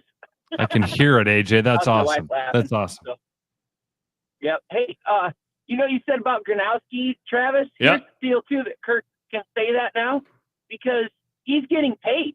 Like, he's probably getting a ton of money from Iowa. So the pressure's on. That's the new world, right? So expectations. Let's go. So I never thought of it like that. I love him. Cool. So, he can say that now. But I just want to say, love the show. You guys are the best. I'll be calling on the gold. What do we call it? The black and gold rush. I'm ready. So I'll be on that. I'll be calling you on that too. And have a great weekend. And I'm ready to get on the boat and go have a couple cold beverages, maybe a Busch Light for Derek and New Sharon, and have a great weekend. Hold on, AJ. Hold on. AJ, hold on. Okay. Are you pulling a pontoon or a regular boat? And what's the gas mileage on pulling that boat? The diesel is averaging 15.1 on the 2500 Ram, and I'm pulling a 27-foot crown line, so a 270 crown line that's like 29 feet with the back end on it. So, yep, we keep it in Clear Lake and take it out. I bought it from my parents, and they have a pontoon now, so they never drove it. So I bought it from my mom and dad, and we take it out on Clear Lake. And then when we go on vacation, it's big enough it can handle the Ozarks, and we have a great time on it. So got it. Might as well use it. So you bet. All right, brother. Drive safe. You bet. Take care, boys. Later. See you, buddy. Okay, I got a real question. And Bust kind of beat me to it. 29-foot crown line. Yeah. We should ask AJ when he was on. So does that have like a hole? You know what I mean? Where you go underneath? Oh, like if it rains, you can go down in there? Or? Yeah. Like a cabin. A cabin, I guess, is probably the right way to say that. A cabin in the hole is maybe, I don't know, some of these boat terms. I know port is left and starboard is right. If you're from the back of the boat looking forward. If you're in the aft looking at the bow, it's port to the left. And if you're, anyway, that's a big boat, dude. Yeah, and he goes, it's big enough to handle the Ozarks. I'm like, it's 29 feet. I'm trying to look up what that looks like to make sure I'm not, I was going to ask. That's a big boat. That's what that is. Yeah, it's a big boat. Good way to look at it. Yeah. All right, we'll take a break. We'll come back. He mentioned money, guys getting paid. The president has weighed in on college sports, saving college sports. Thank God, because what college sports needed was Washington, D.C. And really, in order to bring some real calm to this conversation, we needed Donald Trump. Yeah, make college sports great again, everybody. It is the Rush Radio Show, powered by Willis Automotive. I'm loving these wooden nickels, Brian. Yeah, I suppose everyone is catching on. Just spend $20 to get a wooden nickel. It's $25. Collect 10 and add up the savings on your next purchase. Some of these are worth $5. That could be huge. I know, right? That's why you have to spend $20. It's $25. Collect 10. It's like money back to you. Spend 20, you get another wooden nickel. It's $25. Collect 10 and add up the savings. It's huge. Central City Liquors, home of the 10% cash coupon. And the wooden nickel program. It's huge. What's going on, everybody? It's Bobby here at Land Rover Des Moines. It is July, it is hot, and so is the Range Rover Sport. With $4,000 in Land Rover loyalty and 3.9% financing in select models up to 72 months, you are not going to find a better time to get yourself in one of these beauties. And let me tell you, there are over 20 in stock, ready for immediate delivery. So call, click, or visit us at LandRoverDesMoines.com or stop on down and see us at the showroom. You'll be glad you did.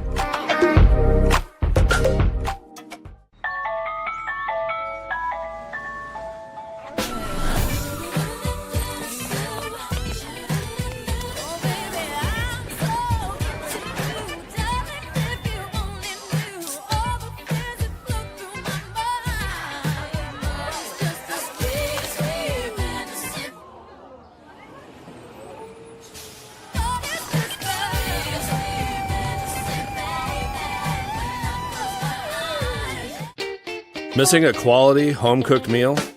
You know, the kind Mom used to make? Lucky for you, we found her recipe book. Welcome to the High Life. Welcome to the Champagne of Bars. Every business has priorities, and Priority One Heating and Cooling is no different. As a service provider, we prioritize quality air conditioners and furnaces that will keep your home at your comfort level year-round. As a small business, we prioritize doing things the right way and treating people fairly. As a truly local business, we prioritize our community. As a veteran-owned business, we prioritize duty and commitment. For big business service with local value, trust your home to the place where you are always Priority One. What's up? It's Marion over at Willis Volvo Cars, and I have one question. When was the last time you had an oil change? If it's been a while, swing by and take advantage of our new express service, where you can leave your car with us and we'll get it back to you same day. Come see us in Clive or schedule online at willisvolvocars.com. Rush, strong opinions, weak filters, and just enough sense to stay on the air. It's the Rush Radio Show, powered by Willis Automotive.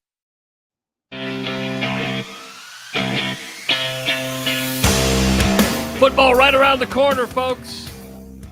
Iowa kicks off on the 30th of August, and that's when we launch Black and Gold Rush right after the game, right here on the rushradio.com, on the Rush Radio YouTube channel.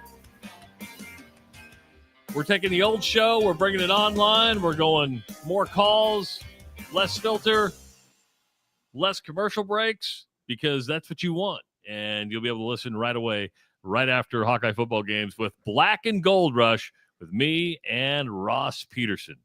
Ross, of course, live in Lacrosse, Wisconsin this morning. He's on a little bit of vacation. But Ross, while you were out walking the kids on the boardwalk last night, going for pizza, Donald Trump, the president of the United States, jumps in and saves college sports. That's what he said. He has saved college sports. Great.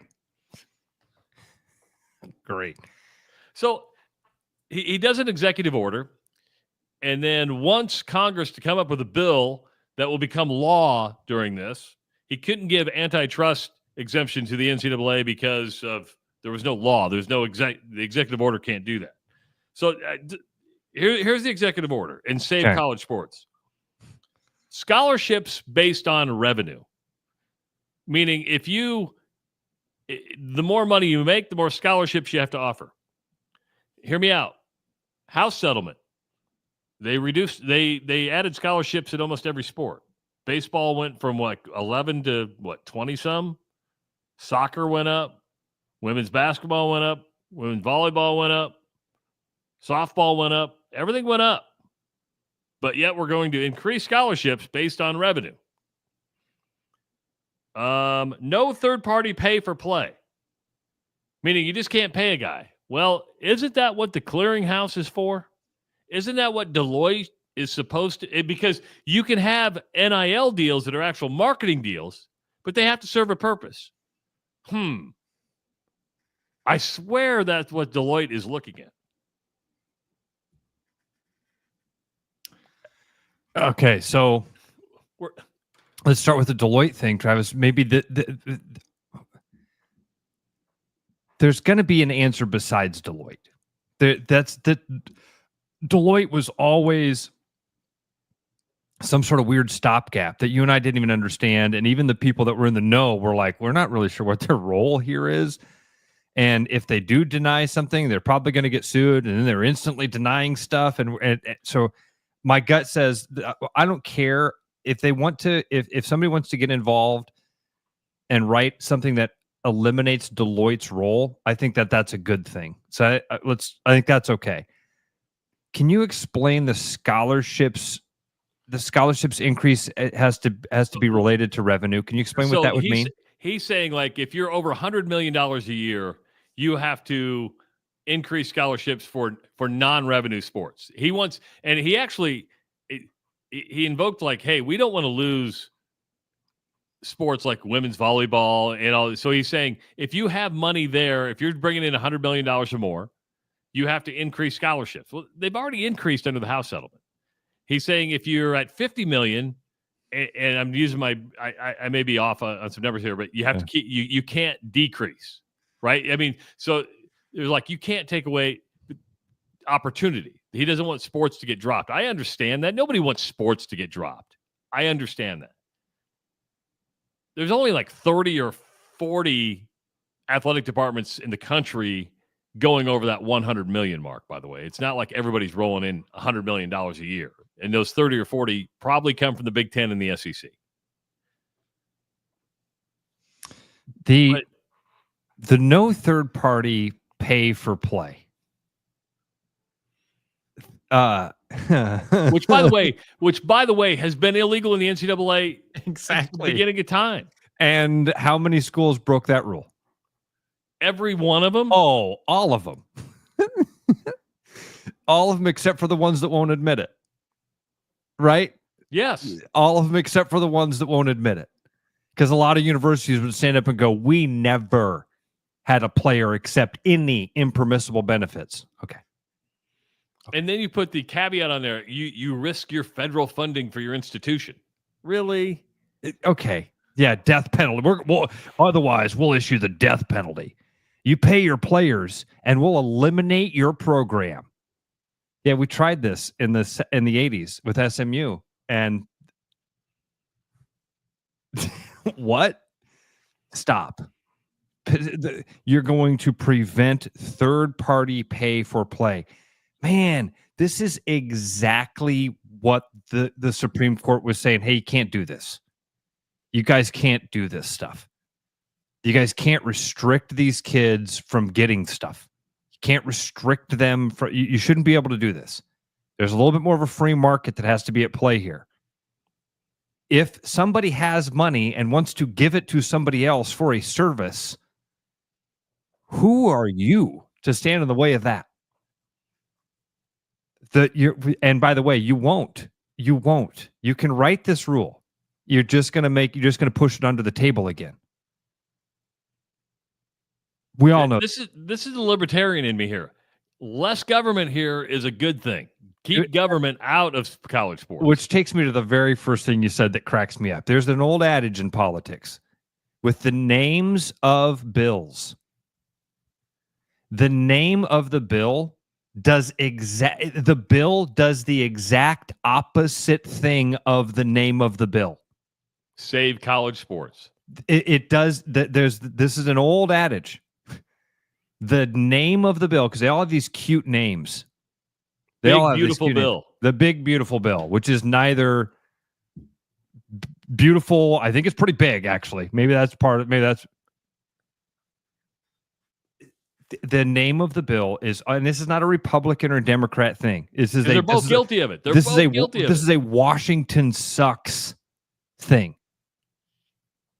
Another guy that pisses off half of the audience, and guys like Ray will turn their brains off when I say Ronald Reagan had that great line. The 8 scariest words in the world are, I'm from the government and I'm here to help.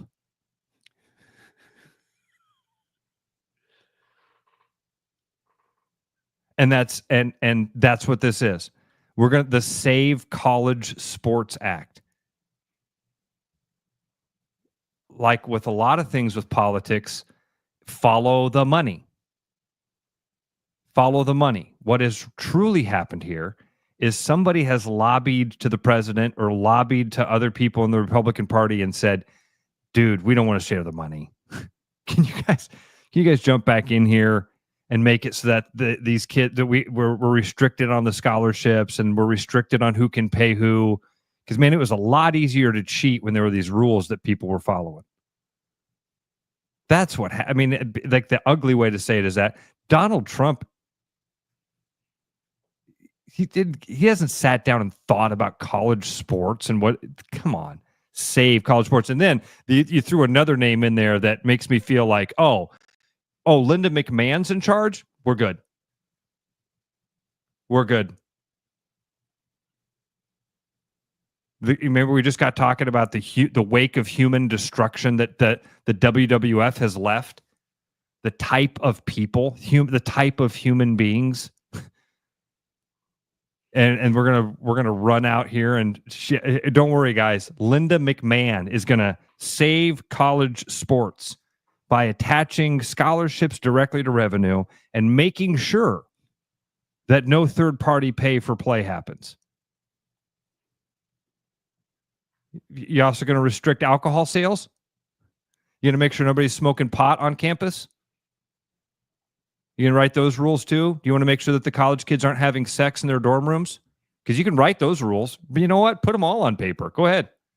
They're all going to be just as effective as each other.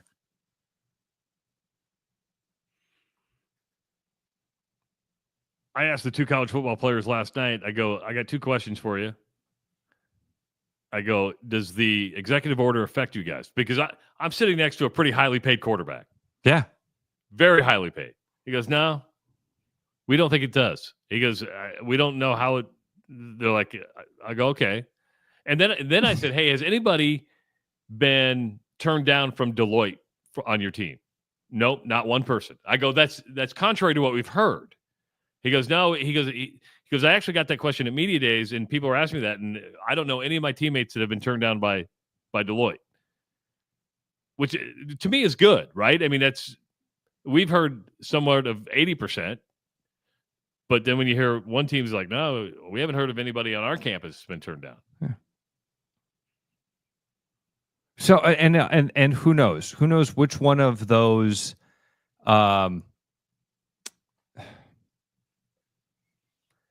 who knows which one of those things is true, right? Well, you said follow the money, and we automatically think Big Ten, SEC.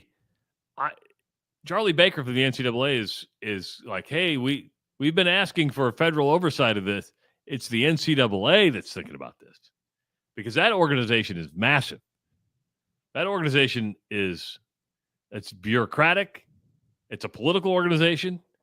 A lot of layers to the NCAA. There's a lot of reasons they would want government oversight to this because it would benefit them. Yeah. Save college sports. I'm sure there's a lot of frustration with this because you just went through this massive lawsuit, a settlement that took forever to get settled, and you're 30 days away from kickoff, and all of a sudden you're like, really? You're going to drop this right now? Right now is when you're going to do this? Well, what have I said about political theater? The timing of it's not by accident. Think about that, Trav. That what you just said there. This has been in. We've all known. We've been talking about these changes in college sports for years now. Years. And right now, Donald Trump decides he's going to, yesterday, out of the blue. I've never heard Donald Trump talk about, this is like all of a sudden when Barack Obama is doing brackets. You're thinking about this? Why are you thinking? The human side. You're humanizing it. Why are you thinking about this? You're bombing countries. Donald Trump, why are you even thinking about this? Because Nick Saban asked him to. Because Charlie Baker asked him to. You're bombing countries. The timing of it is not an accident. I promise you that. And you use whatever conspiracy you want on that. On the other side of that, Mike wrote in and says this is a distraction. Yeah, in some way for something. I mean, the timing of it. The thing I know is the timing of it is not an accident. When you say, man, why do this 30 days before kickoff? No, it has nothing to do with the football. Nothing. Maybe, part of me thinks, God, this Epstein list thing, everybody was fired up about that. We're going to find out. And now we can just can we distract? Can we throw some other things at the wall? Wag the dog? A little bit of wag the dog stuff happening here. There's no doubt the timing of this is weird on the athletic side of it, where you go, wait, we've been talking about this for a long time. We've been wringing our hands. Kids have lost scholarships. I mean, we've changed lives. We've changed the course of lives for a group of young kids, and now all of a sudden you jump in with your Save College Sports Act. Don't worry, guys. We've got it all figured out. We got this executive order, and I'm going to give this team what he's given a Senate team like 30 days or something like that to figure it out. 30 days to come up with a bill. So there you go. There you go. Don't worry about it. We got a group of elected individuals now that are going to sit down and figure out how to save college sports. So everybody relax. Just another 30 days. Just another 30 days, and then it'll all be taken care of. Call me crazy. I would trust the commissioners of each league to come up with legislation better than I would a congressman or a senator. Because they don't live in this world. They've been having these conversations for years, and they can't figure out a playoff system. Dude, and Travis, who are they going to when they put pen to paper, who is it going to benefit? Their constituents. Right? Could you drop in the "Oh brother, we're out" that line? Is you or is you ain't my constituents? I mean, is you ain't my constituents? So here we go. Round and round we go.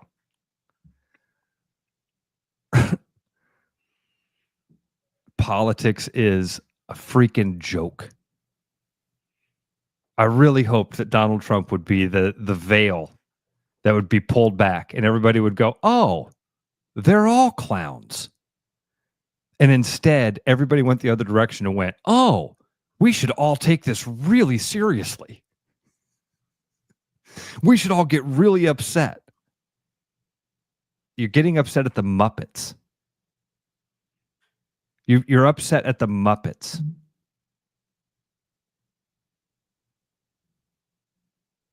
All constantly in the chat, whenever we bring up politics at all, people will Trump is Trump. He's a Muppet, guys. This isn't a left or right thing. This is really, I mean, it's not. And if Biden would have done this, we'd say the same thing. Oh yeah. Again, it's the government is the problem. Yes. Save college sports. Mark my words. This is not a sports thing. This is a politics thing. The bill always lies. The name of the bill it goes directly against what the bill does. The unintended consequence or whatever it is. Maybe it's the intended consequence. So I love it. We're going to prevent third-party pay for play. Are you now? Yeah, the NCAA tried to do that since the beginning of time and did not do it. Are you now? War on drugs. We're going to stop drugs from coming into the country. Oh, really? Turns out drugs won that war. Prohibition. Nobody's going to drink. Okay. Anytime you really try to stop something, you create avenues and illegal ways for it to happen. I am interested, Trav, in the scholarships attached to revenue thing. That's an interesting. That actually kind of makes sense. I mean, I can process that in my brain because not we make the assumption that all these schools are running in cash. They're not. They're right. And you sit there and go, okay, if you're not, when you ask a school of $50 million to compete with a school that's making $100 million. It's not a fair fight. That's just not a fair fight. There are haves and have-nots. There are costs involved with that. So there could be parts of a bill that make a lot of sense. And scholarships attached to revenue, I can understand that. I'm going to have to read about it a little bit more, see what that actually means. But if you're over $100 million, in Iowa and Nebraska, they shouldn't be eliminating things. Not if you're bringing in that much money. I totally understand that. There needs to be opportunities there. I do see the value of sport a lot when it comes to leadership, when it comes to a lot of things that people who won't go on to be professional will get out of playing sports. Absolutely. And when you kind of started down this road, Travis, of talking about what President Trump was saying, I thought at some point you were going to mention that he talked about the importance of these Olympic sports or something like that. He did a little bit. I mean, he was talking about these not. I guess I call them non-revenue sports because that's what they are. They're not generating revenue for said university, which would be an Olympic sport. So good news. I'm excited to know that the government's here to fix it.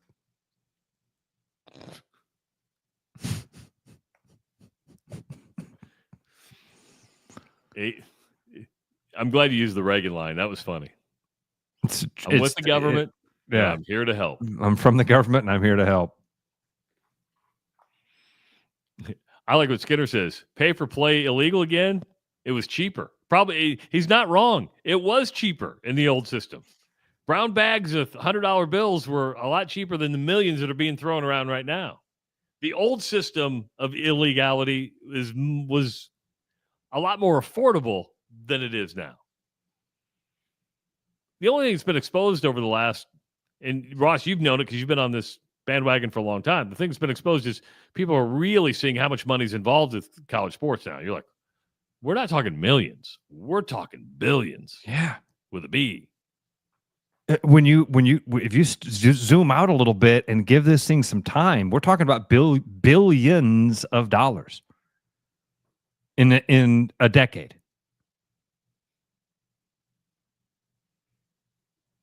In a decade, an institution of higher learning is going to get $1 billion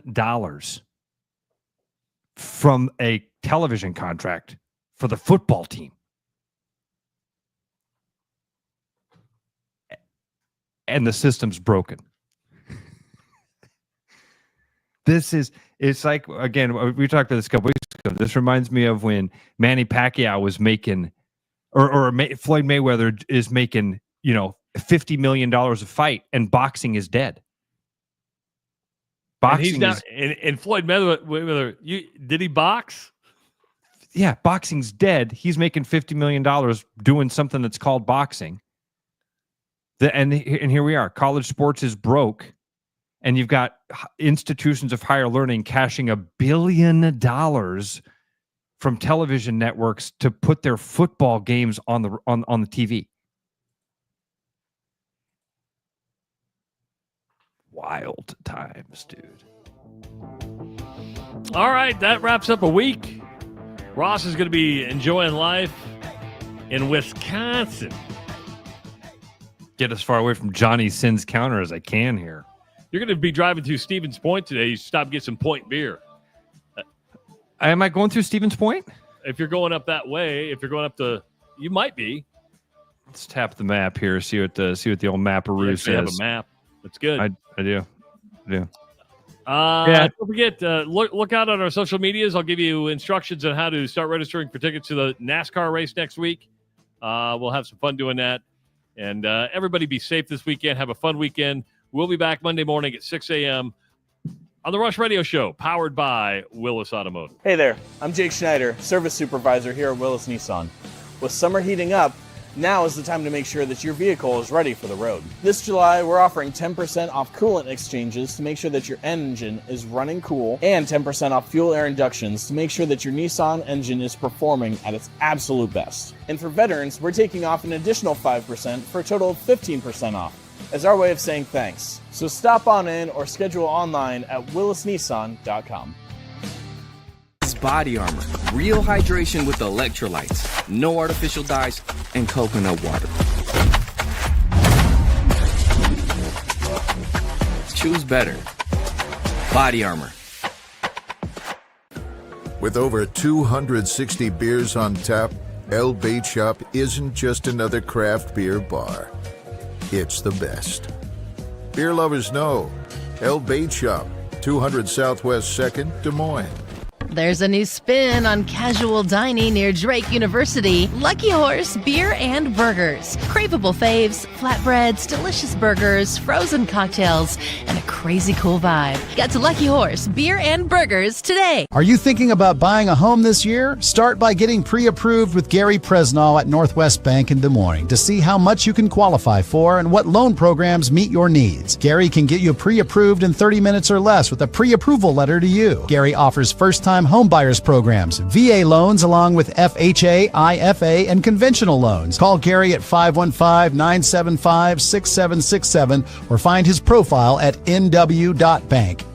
Member FDIC, Equal Housing Lender.